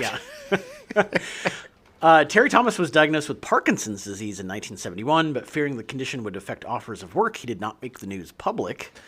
Oh, wow. As the symptoms began to manifest themselves in tremors, a shuffling gait, stooped posture, and affected speech, he made the news known, partly to stop rumors of on-set drunkenness. Ugh. Yeah, that's awful. It's like, I'm not an alcoholic. I have a terminal disease. Yay! Yay! See? By 1983, with his medical bills at £40,000 a year and no longer able to work, Terry Thomas's financial resources were dwindling. By 1984, Terry Thomas was increasingly depressed by his condition, and when he was interviewed that year, he admitted that one doctor said I've got about 4 more years to live. God forbid. I should probably blow my brains out first. On April 9th, 1989, the actor Jack Douglas and Richard Hope Hawkins organized a benefit concert for Terry Thomas after discovering that he was living in virtual obscurity, poverty, and ill health. God, what a shame, man. I know. The gala ran for 5 hours and featured 120 artists, with Phil Collins topping the bill and Michael Caine as the gala chairman. Wow. The show raised over £75,000 for Terry Thomas and Parkinson's UK. Didn't seem like that much. No, it doesn't. Considering his medical bills were £40,000 a year. It's like, thanks. Here, you get a year and a half. Yeah, Thanks. Thanks, guys. The funds from the charity concert allowed Terry Thomas to move out of his charity flat into a nursing home. Okay. And he died there on January 8th, 1990 at the age of 78. Again, dying in a home. We don't know him as well as the British do, but he was huge in Britain. He was huge here, man. Yeah. I mean, they were Bugs Bunny cartoons that made fun of him. I mean, Yeah. he was lampooned, and he was the consummate Englishman. Yeah. For years. He was, in America, when you thought of an Englishman, you thought of Terry Thomas. Yes. Yeah. I mean, to the betterment or detriment of the English. I don't know. Jonathan Winters was cast as Lenny Pike. Oh, Jonathan Winters. Any of you who listen to the show know that Jonathan Winters was probably my first comedic hero. Yeah. My first real taste of improvisation, and it was, like I say, Bugs Bunny, Jonathan Winters, Mad, Mad, Mad, Mad, Mad World. You know, all of these weird influences of our parents' generation. Right. They're always kind of the ones that pop. You know, yeah. You listen to like Conan O'Brien or any of the comedians today, and they'll always talk about like Jonathan Winters and Milton Berle and Buddy Hackett and all these guys that shaped them, because those are the reruns that we saw. Right. Jonathan Winters, he was so unpredictable. And that was the thing that they loved about him, is that they would, on the Tonight Show with Jack Parr, they would just put out a tray of just some objects. Yeah. And then he would come out and improvise. All right, here's a pen. And he would make the greatest, craziest stuff. Yeah. You know, he had such a quick mind. Exactly. And to me, the revelation of being like, well, you can just make this up. Yeah, yeah. And be funny. Yeah. You know, and look, not a lot of people can, and I don't think there's anybody that can like Jonathan Winters. No. But he was the guy that started my lifelong love of improvisation. Yeah. And there's nobody better. No. He started performing as a stand-up comedian before transitioning his career to acting in film and television. Winters received numerous accolades, including 2 Grammy Awards, a Primetime Emmy Award, as well as a star on the Hollywood Walk of Fame in 1960, the American Academy of Achievement in 1973, and the Mark Twain Prize for American Humor in 1999. In 1960, he hadn't even done a film yet. Yeah, he hadn't even been in a movie yet, No. and he got a star on the Hollywood Walk of Fame. Yeah, it's insane. Yeah. Beginning in 1960, Winters recorded many classic comedy albums. He also had records released every decade for over 50 years, receiving 11 Grammy nominations, including 8 for Best Comedy Album during his career. His albums were so funny. And his characters, he had all these just great characters. Yeah. And I forget the name of the old lady. That old lady he would do. It just, Fricker, something Fricker. Fricker, yeah, that sounds right. And she, and then, the old, all the Western guys he'd do. Yeah. He would come out, he would go on Carson, and he would come out dressed as a general from the Civil War. Yeah. And he would just be that guy. Right, And right. he would have And to do be the like, interview. okay, General. So, and it was just, there's no other guest that just had Johnny Carson doubled up and crying, laughing. Yeah. Because the guy was just unpredictable and hilarious. It's a Mad World was Winters' feature film debut. Oh, my God. Again, look. It's insane. We talked about Bill Pullman and his comedic debut and how amazing that is. Yeah. This is probably the greatest comedic debut I think I've ever seen. It's almost unbelievable that he had never been in a feature film. Oh, yeah. Oh, my God, yes. But he was just such a devoted stand-up comic. Yeah, he had shaped his craft so hard. Oh, yeah. In the scene where Pike is attacking Meyer at Irwin and Ray's garage, Jonathan Winters actually injured Phil Silvers at least twice, as can be seen by Silvers' reaction to getting hit. Once when Pike rams the back of Meyer's head into a gas pump a little too hard, and again at least once when he is hitting Meyer with a pair of new tires. That shot of him with the tires and flipping. Oh, my God. It's just, everything he does is hilarious. It's just very few people, entertainers, comedians, performers, that anything that they do is hilarious. Just being on screen, he's funny. Buddy Hackett, again, same thing. But I think with Winters, it's even more so because it's just his face, his body, his physical comedy, which is out of this world, and his commitment. Yeah. I mean, it's amazing that he can make any little thing funny. He can turn anything in funny. Yeah, he can. And he just, and his character was just very, very stalwart. He's a very serious guy. He had to get that stuff moved. He had to get that furniture. Got to get that furniture moved. Well, what y'all doing? Ironically, or maybe not ironically, he was accidentally left on stage and completely bound in thick tape during that scene where he got bound. Hey, fellas, where you going? Hours later, when the cast returned from lunch, they found he had not even been able to free his arms from the chair. So he was stuck there for a very long time. Oh, he was pissed. He was. In fact, he ended up giving hours-long monologues on the boringest subjects just to piss them off. Really? Yes.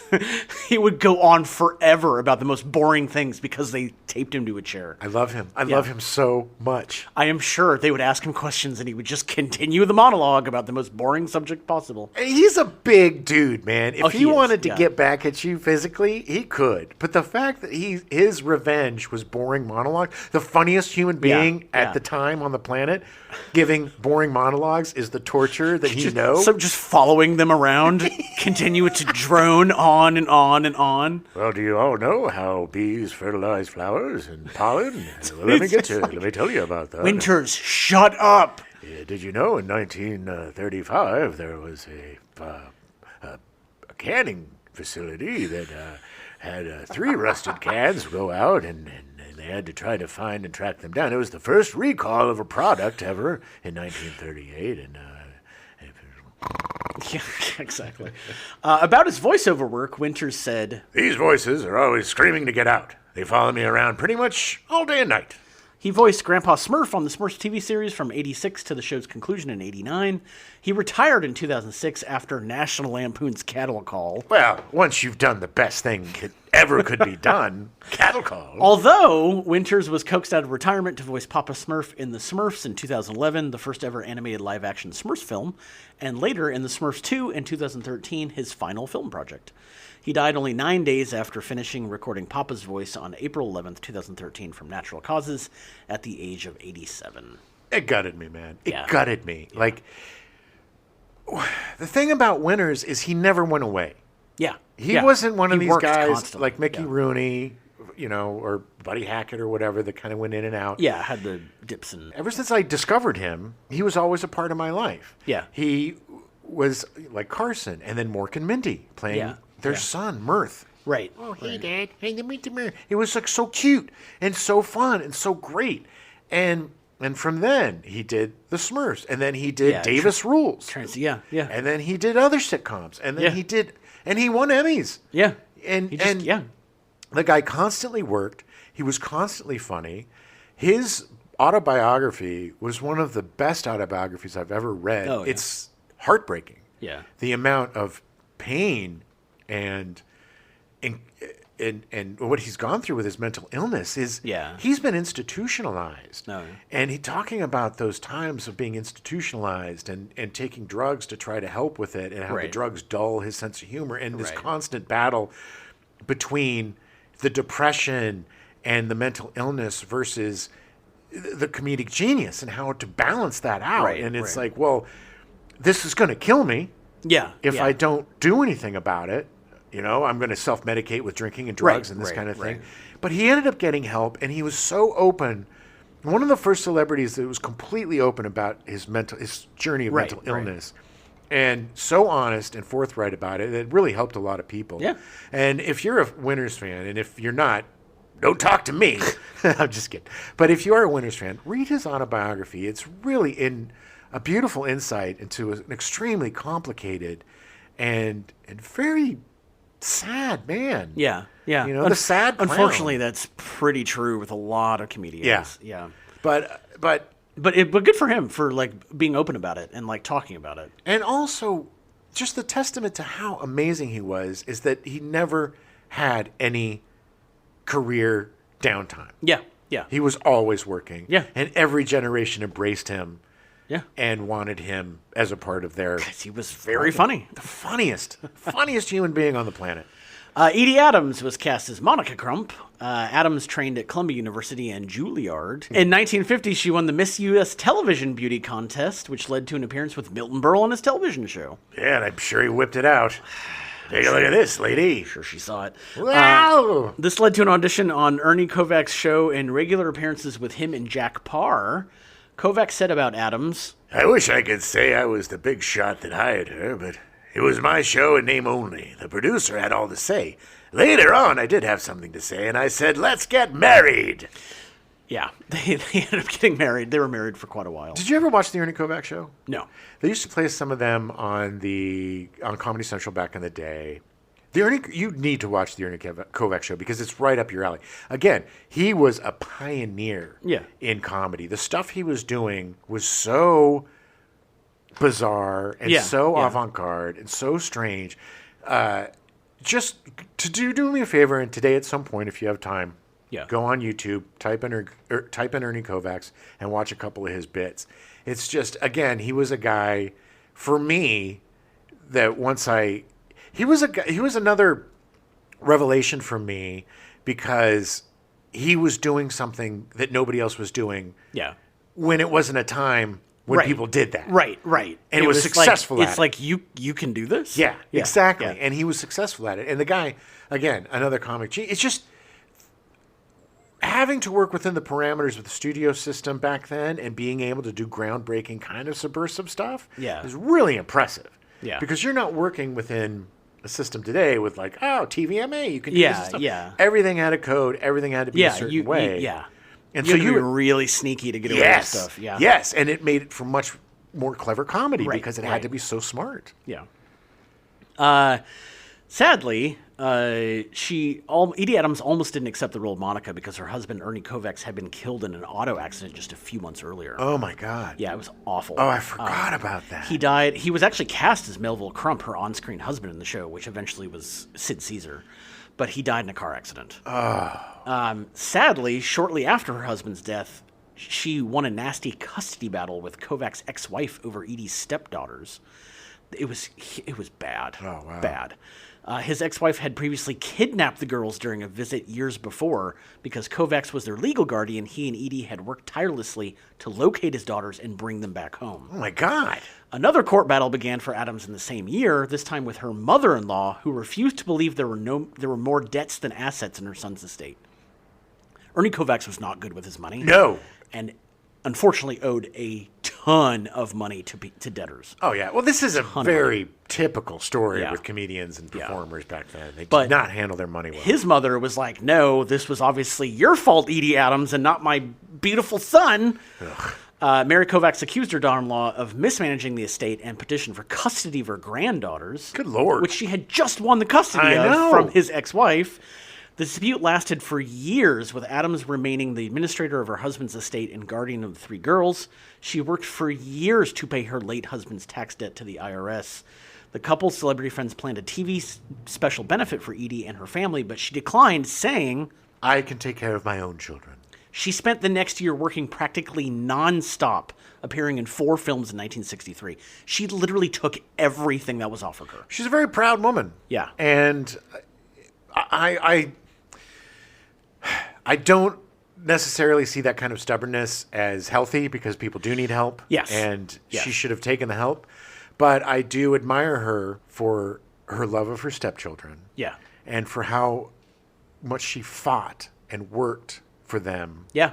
And against so many different forces. She ended up paying off all the debts. She eventually was a spokesperson for a cosmetics company. Oh. And then eventually bought the cosmetics company. Oh, wow. And ran that in the 70s and 80s. Like, she was a very successful person. Very smart person. Yeah, very smart, yeah. Yeah. And a great, great performer as well. I mean, she was hilarious in this she movie. was great in this. The scenes with her and Sid Caesar when they're trapped in that hardware store. Yeah. Absolute gold. Yeah. She was fantastic. Yes. She held her own against Sid Caesar. She held her own against all of these amazing comedy stars. Well, like the whole bit in the plane and getting in the plane and her just trying to be practical when he's insane. Yeah. Like, come on. He's like, no, it's fine. Everything's fine. It's just such she was so good in this. Amazing. And another person that people don't remember, Edie Adams. And Edie Adams was a comic genius. She was, Dorothy Provine was cast as Emmeline Marcus Finch, the very young wife of Milton Berle. Shortly after graduating from the University of Washington in Seattle, Provine got a job handing out prizes on a local television quiz show. Very beautiful young woman. Oh, yeah. She was scouted and hired by Warner Brothers at $500 a week. Which was a lot of money. It's like $5 billion. It's $5 billion now, yeah. She made her feature film debut as cigar-chomping, machine-gun-firing heroine of the 1958 film The Bonnie Parker Story. Nice. I kind of want to see that. I kind of do, too, actually. She appeared on a number of TV shows, including The Alaskans, The Real McCoys, The Texan, The Roaring Twenties, and Man from U.N.C.L.E. In 1968, Provine married the film and television director Robert Day and retired from acting, apart from occasional guest roles on television. She literally just stopped. She said, I'm going to raise my kids and let my husband make the money. Unfortunately, Provine died of emphysema on April 25th, 2010 in Bremerton, Washington. Yeah, after her husband forced her to quit acting, she got chain smoking. Pretty sure he was dead long before then. So that was the 12 main characters in the movie. And all so goddamn good. Yes. I really like Dorothy Provine in this. It was a little bit more of a thankless part, but she held her own with Spencer Tracy, and that's impressive. She was the heart. Yeah. She was the heart. She did not want to be involved in this whole chase. She was like, this is stupid. What are we doing? The greatest thing about this movie is, and it's one of the first movies, comedic movies, that took a bunch of normal folks and put them in an extreme situation. Right. And in a situation where you get to see who people really are when the S hits the fan. Yeah, exactly. And when that happened, Dorothy, or Emmeline. Yeah. Emmeline, what a weird name, by the way. All the names in this movie are hilarious. Emmeline, she always was like, let's go to the police. Let's do the right thing. She was like, let's just go and turn it in, and then we don't have to do. But no, they were greedy, and they wanted that money. And I always thought that at the end, that she and Spencer Tracy were going to go off together, not romantically. Yeah. But just, I always wanted to see them on a train with a bag of money between them, having a glass of champagne, laughing. Yeah, it's like, well, we did it. That would have been my perfect ending. Unfortunately, that is not how the movie ended. It's so much better. I mean, it's the fact that Tracy gets everything he wants unknowingly. Yeah. The guy he yells at his boss gets him the stuff he wants. Yeah. And his daughter makes up with his wife, and like things are hunky dory, but he went too far down that rabbit hole. But this is Stanley Kramer. This is another message movie. Yes. It's about greed. Yes. And how greed is not good. Well, he couldn't let anybody get away with the money. No. Even her, because if she took the money, if Emmeline took the money, that would make her no better than any of the other people. And she did. She kind of like, when it became real, she was like, oh, maybe we should take the money. Yeah. And it was like, oh, Emmeline, you poor girl. What are you doing? She's just being a human being. I know. You know? All right, so there are 36 supporting cast members, and I'm going to go through most of them. I'm going to do this relatively quickly, otherwise this show is literally going to be 45 hours long. They're going to be in alphabetical order, so here we go. Eddie Rochester Anderson, best known for being the first African-American to have a lead role, playing Jack Benny's valet in The Jack Benny Show for 13 years on the radio, and then 15 years on TV. He had a very, very distinctive voice. Hey there, Mr. Benny! Yeah. That very good voice. Yes, Mr. Benny! And he was really great. He was great. Yeah. Playing one of the taxi drivers. Taxi drivers. Yeah.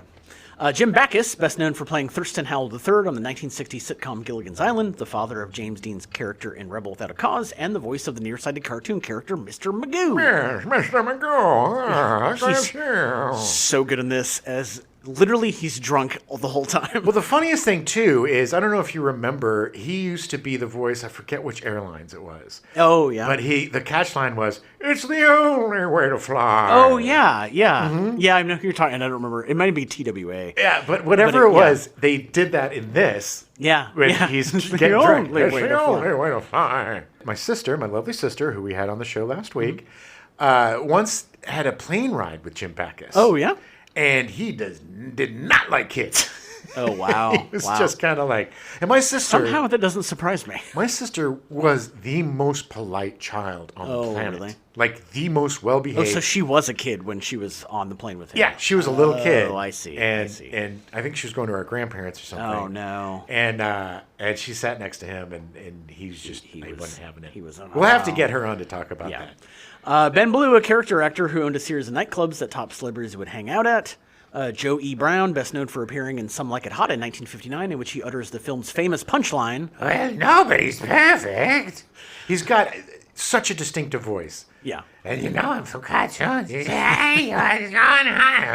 William Demarest, best known for appearing in screwball comedies by Preston Sturgis and as Uncle Charlie in the sitcom My Three Sons from 1965 to 1972. Quick This was a guy that Jim played golf with. So back when I used to play golf as a kid, I played in Rancho Bernardo, and we were behind this really old dude. And it was Uncle Charlie, and we all loved My Three Sons. Yeah. And I was like, oh my God, William Demarest, it's Uncle Charlie. He's like, How you kids doing? And he's like, hey, look, kids, you guys go play in front of me because I'm old, and it takes me about 16 or 17 strokes to get through a hole now. So you don't want to be waiting for 3 hours. So just go ahead and play ahead. Nicest guy in the world. Yeah. 150 years old. He had the scene where he yells and blackmails the mayor is one of the best scenes in the movie. It's so good. Oh, I know about it. I'll go down with you. I'll take you down, and I'll go down, and we'll all go down together. Andy Devine, best known for his distinctive raspy, crackly voice and roles in Western films, including his role as Cookie, the sidekick of Roy Rogers in 10 feature films. Yeah. Selma Diamond, just her voice, is best known for her high-range raspy voice and her portrayal of Selma Hacker on the first 2 seasons of the NBC television comedy series Night Court. Yes! She played Tracy's wife on the phone. Yeah. I love Selma Diamond. She was a brilliant actor. Absolutely brilliant actor. Peter Falk, best known for playing Columbo, who improvised almost all of his dialogue in the movie. What's going on here? We're driving a cab. Look at these guys right here. Where's a big W? We gotta find a big W. I know he's best known for playing Columbo, but the dude had the best comedic timing. Oh my God. I love Peter Falk so much. Peter Falk not only had the best comedic timing, but if you watch Cassavetes films, oh my God, he was one of the absolute best dramatic performers. Yeah. Watch Woman on the Verge. Yeah. Good Lord, dude.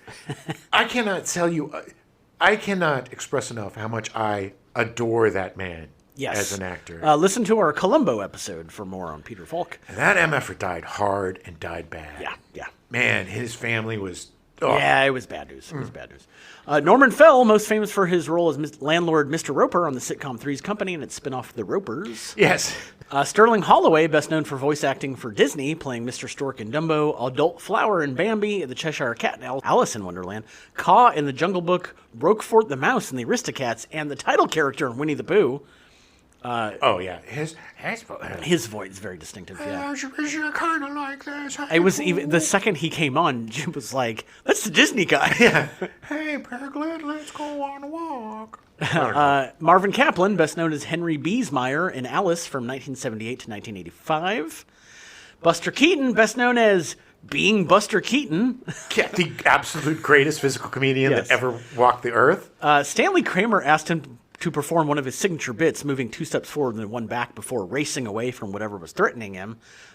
Even in his 60s, the comedian was as spry as he had been in his prime. He was still so great. He's such a weird-looking dude, too. And He's such a weird-looking dude. as Buster Keaton got older, he got even more weird-looking. Yeah. And kind of scary-looking. Yeah. But still so funny.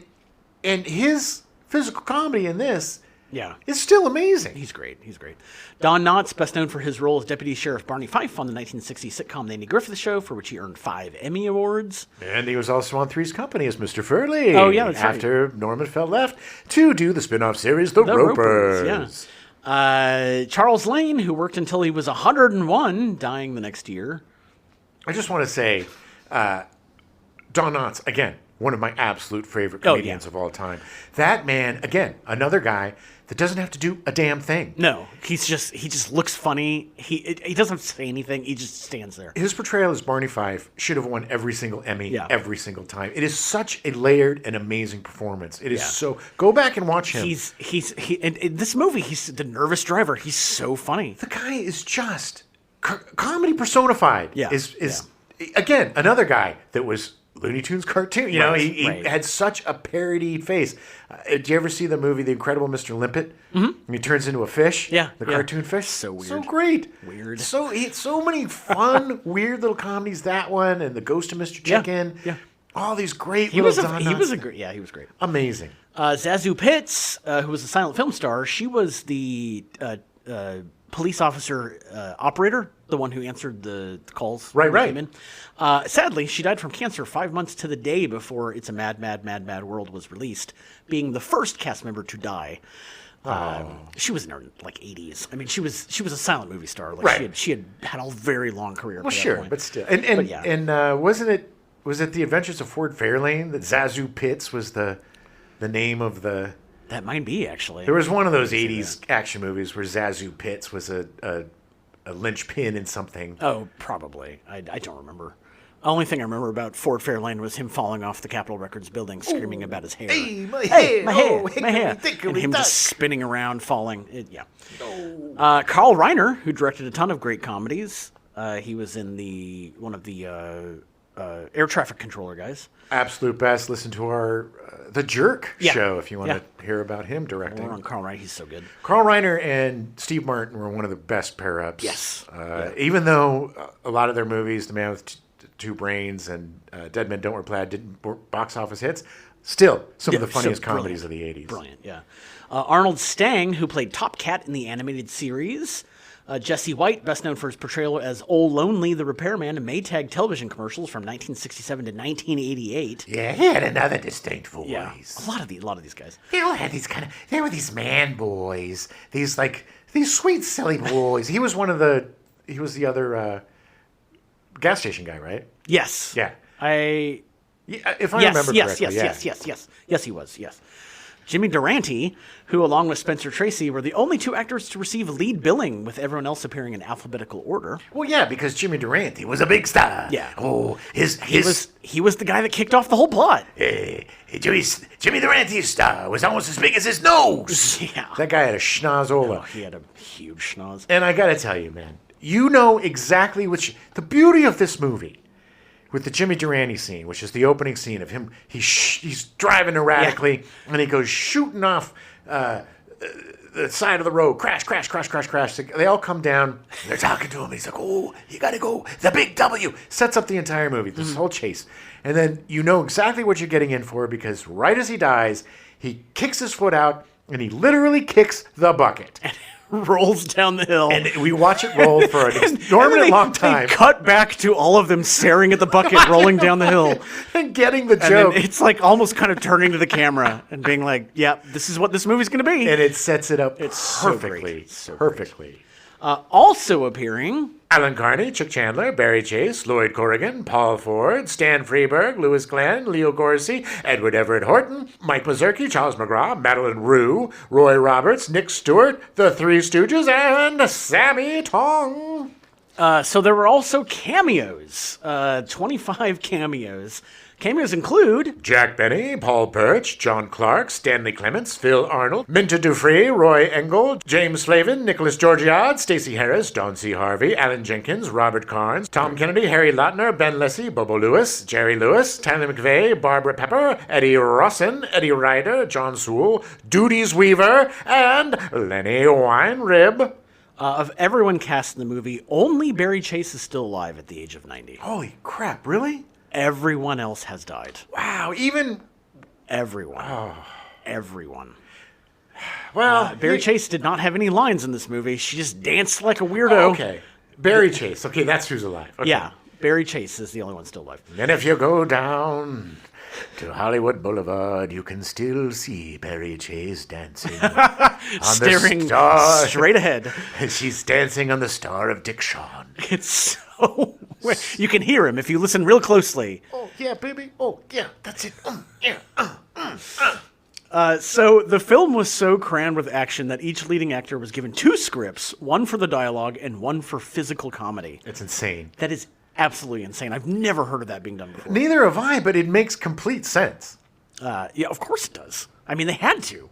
It must. Otherwise, the script would have been like 800 pages long. Well, if you look at the comedy set pieces in this is the same thing as like doing a martial arts movie or doing an action movie or doing fight choreography, whatever you want to call it, to get this comedy timing down of these giant set pieces of physical comedy. Right. It must have taken so much rehearsal. Oh, yeah.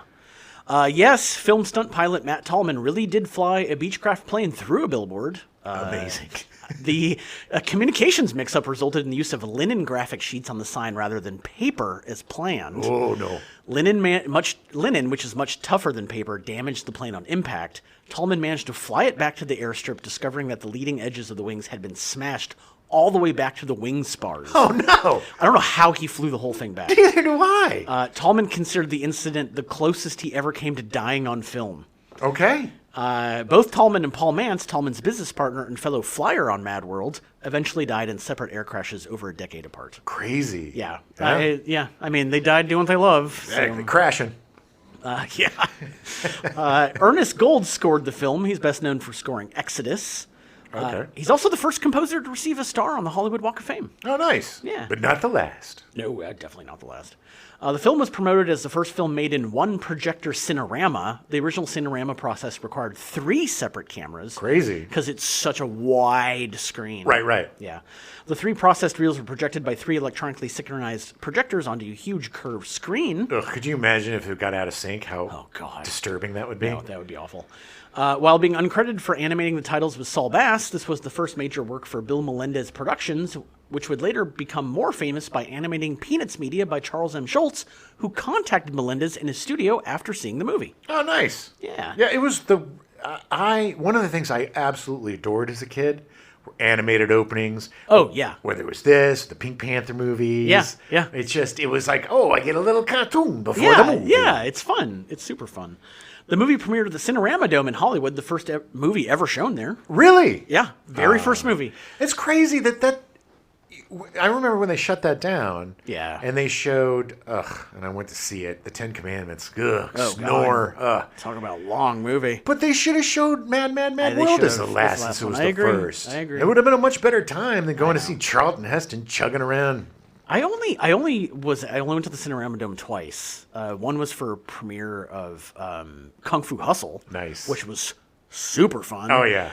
And then I saw, I don't remember, something with the production company I was working with, the distribution company I was working with. But I wish I'd gone more because I didn't know that they were suddenly going to shut the damn thing down. Yeah, I love the Cinerama Dome and what was known as the Mann's Chinese Theater at that point. I don't know what it's known as now.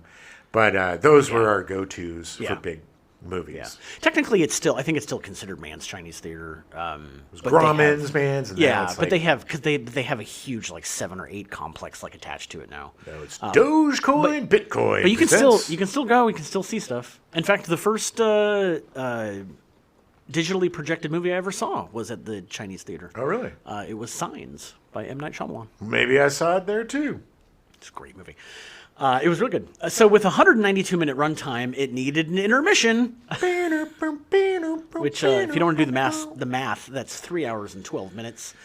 For the intermission at the premiere, the filmmakers recorded messages supposedly sent over police radios describing what was happening to various characters. On the version that we watched. Yes. Which I think was a weird assembled Criterion thing. It was a weird assembled thing that had some like dialogue from scenes that there was no film to, so it was just stills. So we thought that the movie had somehow it was weird. It was glitching. We weren't ready for it. we were like, what's going on with this goddamn thing? Yeah. The messages were played not only in the auditorium during the intermission, but at the concession stand and even in the restrooms. We got another call, truck going down and following the plane. It literally just gives you updates of what happened in the first half of the movie. It's great. It's really great. It was really fun to hear it through police broadcasts. Yeah. Because they played it straight. It wasn't for comedy at all. Yeah. Against Kramer's wishes, the film was cut by its distributor, United Artists, to reduce the film's running time to 163 minutes for its general release. So most people, I'm going to say, probably haven't seen the full version of this movie. And shame on you. Yeah. In 2014, the Criterion Collection released a 197-minute restored version that is closer to the original 202-minute version envisioned by Kramer. Nice. So it was about what the premiere was, the Los Angeles premiere was. The biggest applause during the movie's initial run was when the Three Stooges appeared on screen as firemen. Of course. Yeah. The very first Three Stooges short featured them as firemen in 1930. Oh, that's great. Yeah. It was a nod to the origins of good comedy. Yeah, and then you heard the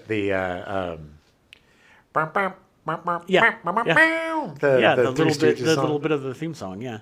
After release, the movie became the third highest grossing film of 1963, quickly establishing itself as one of the top 100 highest grossing movies of all time when adjusted for inflation, earning an estimated theatrical rental figure of $26 million. It grossed over $46 million domestically and $60 million worldwide on a budget of $9.4 million. That is absolutely incredible when you take into account the runtime. Yeah.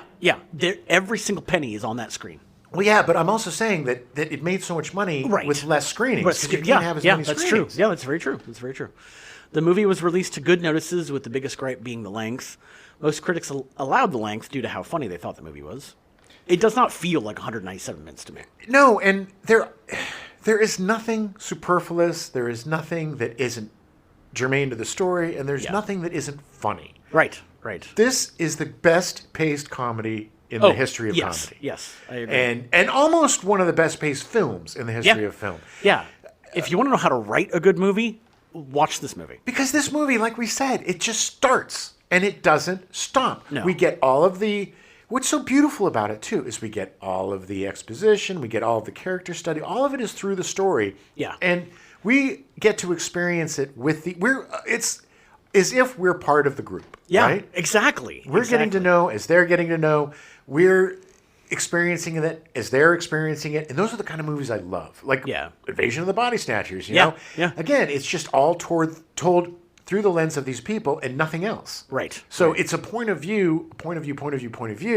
Yeah. Each point of view changes, but it never has any sort of like, meanwhile, bloop. No, it just you are along for the ride, and it starts, and then you just go along with it. And what a great effing ride! Yeah, I know, it's so good. The movie would be nominated for 6 Academy Awards: Best Cinematography, Color, losing to Cleopatra. Cleopatra. Yeah, I know. Although Cleopatra was a spectacle. It was. Best Film Editing, losing to How the West Was Won. Okay, that's dumb. Yeah. Best Music Score, substantially original, losing to Tom Jones. Not unusual to be loved. Not that Tom Jones. Best Song, losing to Papa's Delicate Condition. Well, I wouldn't say that the song was the best part of It's Mad World. Right. Best Sound, losing to How the West Was Won. And Best Sound Effects, which it actually won. Oh, neat. That's the Mercy Award given to the popular movie. Yeah. Because comedy is anathema to the Academy hates comedies. They have no respect for comedies. No respect. They don't get nominated for Best Picture. They're no, it's just comedy. It's just comedy. Comedy is so much harder than drama. Watch this movie and see how hard it was to put this movie together. Look, I ain't no Daniel Day-Lewis, but I've been acting for 50 years. Yeah. And I will tell you that there's nothing easier than drama. Yeah. And there's nothing harder than comedy. Oh, no. Yeah, I agreed. I totally agree. And even though comedy is in my DNA and it is part of who I am and I can't escape it to the detriment of all the poor people that know me, yeah, it is still a lot more difficult to do. Comedy, to me, is a scientific pursuit where you have to abandon all science. Yeah, yeah. Which is baffling to begin with. Well, that's why most people are bad at it. Yeah, or, look, everybody's pretty funny. We all are pretty funny, you know? We live in a world where we value senses of humor, you know? Hopefully, right? Yeah. But to rise above all that and to become funny like these guys are funny, yeah, it's not easy. It takes so much work. Every one of these actors, from, the biggest part to the Stooges, they all spent their entire lives working to get it right.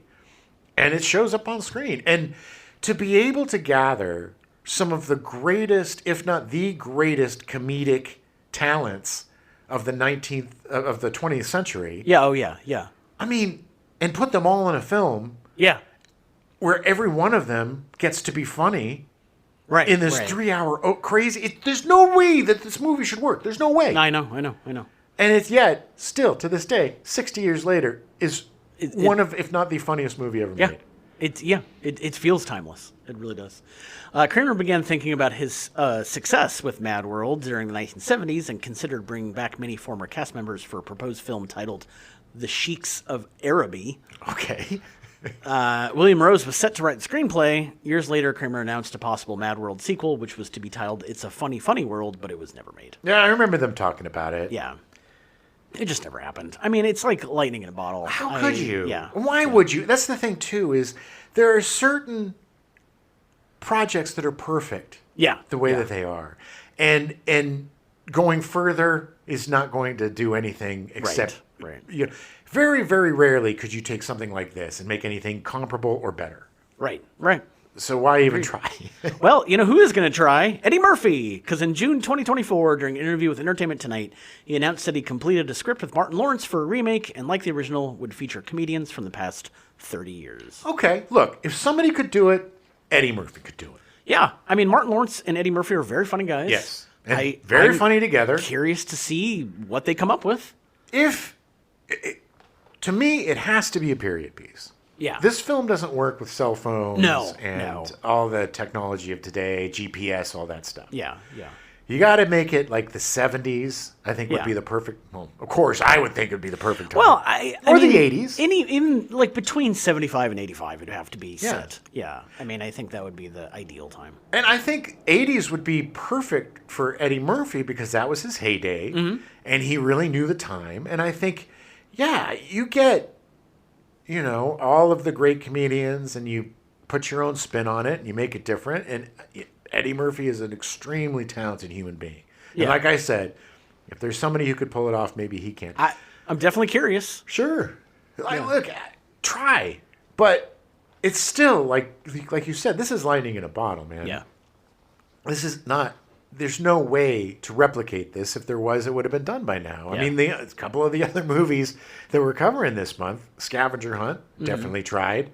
And that, what was that movie with Seth Green and Mr. Bean? And oh, God. It was... Rat Race. Rat Race. Yeah. Rat Race was another attempt. Rat Race tried. I mean, there have been a lot of very pale imitations in the years, but nobody... It was so weird thinking that like Stanley Kramer is going to do a comedy. Yeah. And it's like, well, he approached it like he did all his other movies. Yes, that's why it's so successful. And that's why it worked. Right. I think the closest, and it's a dumbed down version, but it's a movie that I absolutely adore, and we're covering this month, is Cannonball Run. I think that's kind of the closest thing to it. It was his own thing, which made it stand out from It's a Mad world. Right. What's Mr. Mustache's name? Burt Reynolds. I think Burt Reynolds... You mean Mr. Mustache? Or Mr. Mustache. Yeah. Mr. Mustache 2 after Magnum P.I.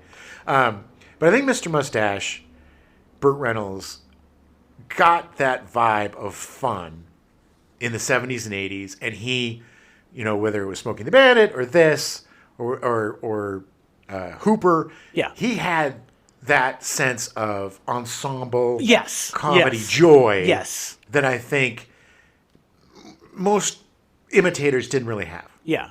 And I think it's definitely an inferior film to Mad World. Yeah. But, what isn't? But the thing about Cannonball Run, and we will talk about this in the future, later this month, but you could see them having fun making it. And that's what you can see. Even though there was competition in this Mad World, you knew that they were having fun doing it. Right. And think of it, too. You're watching all of your favorite comedians together. Yeah. There wasn't a lot of time where Sid Caesar and Milton Berle, on TV and stuff, they would, or Carson or whatever. Yeah. But to see all of these guys, Buddy Hackett, Sid Caesar, Milton Berle, Mick Rooney, Ethel Merman, Shawn, Edie Adams, Terry Thomas, all these guys, Jonathan Winters, along with huge movie stars like Spencer Tracy or Jimmy Durante. Yeah. And for all of it to work so well together, and all of these egos to come together. Right. And even like you said, the competition worked. I think Kramer used that to his best benefit. Oh, yeah. He was brilliant. I'm sure look, if I were him, I'd be like, hey, Milty, Sid Caesar just killed that last scene. Yeah. Oh, man, he's going to steal the movie with that. Anyway, good luck on the next scene, pal. Yeah. I'm sure he was playing it like Let's that. go back to one. Exactly. Yeah. And also just to get guys like Jerry Lewis to do these, or Don Knotts to do these quick one-offs. Like Jerry Lewis is just a reaction shot. Yeah. Of him going,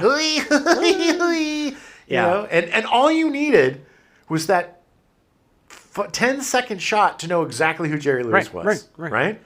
And that was the brilliance of this. God, it would have been so amazing to have been around when they were making this movie. I mean, they shot a lot of it out in Palm Springs in the desert, and it was hot and it was probably miserable, but at the same time, there were actors, comedians that when they didn't get called for this movie, they were like, what did I do wrong? Why am I not being asked to be in this? Because they knew it was going to be huge. Yeah, and it was. And it just was pure effing joy. And we don't get a lot of those movies that. No. And not just joy, but well-made, well-produced, very well-made joy. Yeah. And it's such a good movie. It's not. It pops up on streaming once in a while, but you can get it's not the Criterion Collection, but you can get a version on Blu-ray for $15 on Amazon, and it has the full 197-minute version plus a ton of extra stuff. Yes. A lot of some commentaries by film historians, making of things that they did back in the early 60s. Wow. Just amazing stuff talking about various aspects of the movie. So highly recommend just drop the $15 and pick up the Blu-ray and sit down with your family and watch this movie. Oh, yeah. And this is a movie... I've lost my DVD because I used to loan it out to everybody. Watch this movie. And mostly to younger people, younger comedy people. Yeah. And most of them would come back and say, that film was really long. But most of them would come back and say, my God, that is the funniest thing I've ever seen. Yeah. That is so funny. I don't know who any of these people are, but they were hilarious. And it still holds up today. And I think I need to pick up the Criterion Collection version of this because it's one of my favorite films, if not my favorite comedy of all time. Yeah.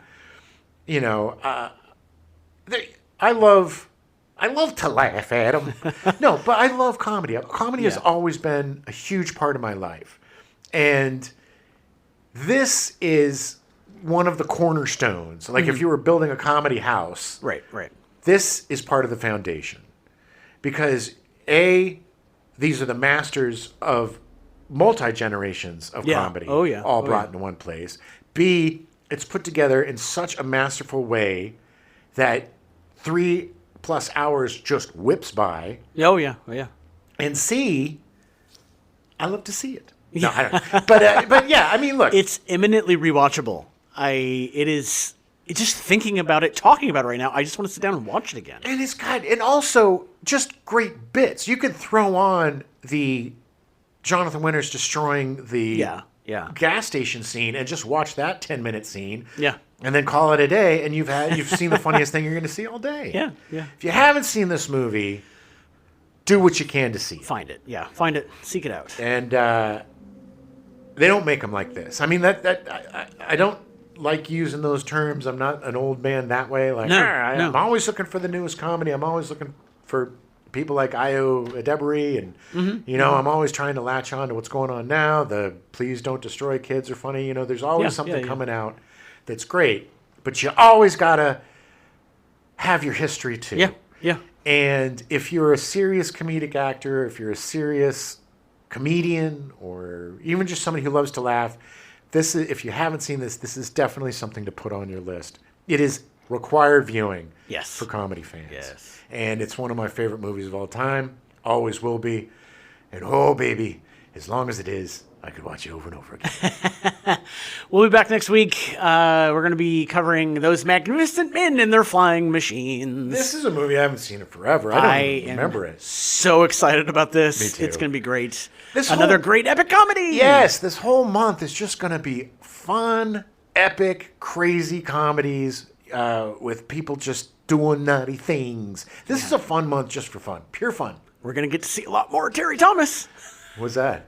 In Those Magnificent Men and the Flying Machines. Terry Thomas is in it. Oh, yes, Terry Thomas. It's going to be great. So much more Terry Thomas. I'm going to have to put a big gap in my teeth. It's almost like this was the British answer to It's a Mad, Mad, Mad, Mad, Mad World. I'll show you what comedy is. I've never seen it. I'm so excited to see it. It's going to be great. It'll be fun. All right, everybody. The next time you're on the road and some guy goes off of the cliff and you go down and he kicks a bucket and tells you to go after a W, maybe take a pass. Welcome to the Gen X Files. Ooh, that was weird. That was going to take me getting back. Oh, you take time off. It's been like a week. I know, man. That's all it takes. That's all it takes for an old man like me. I had cartoon. What's going on? Jesus. Mickey Rooney and Bucky had it. Every.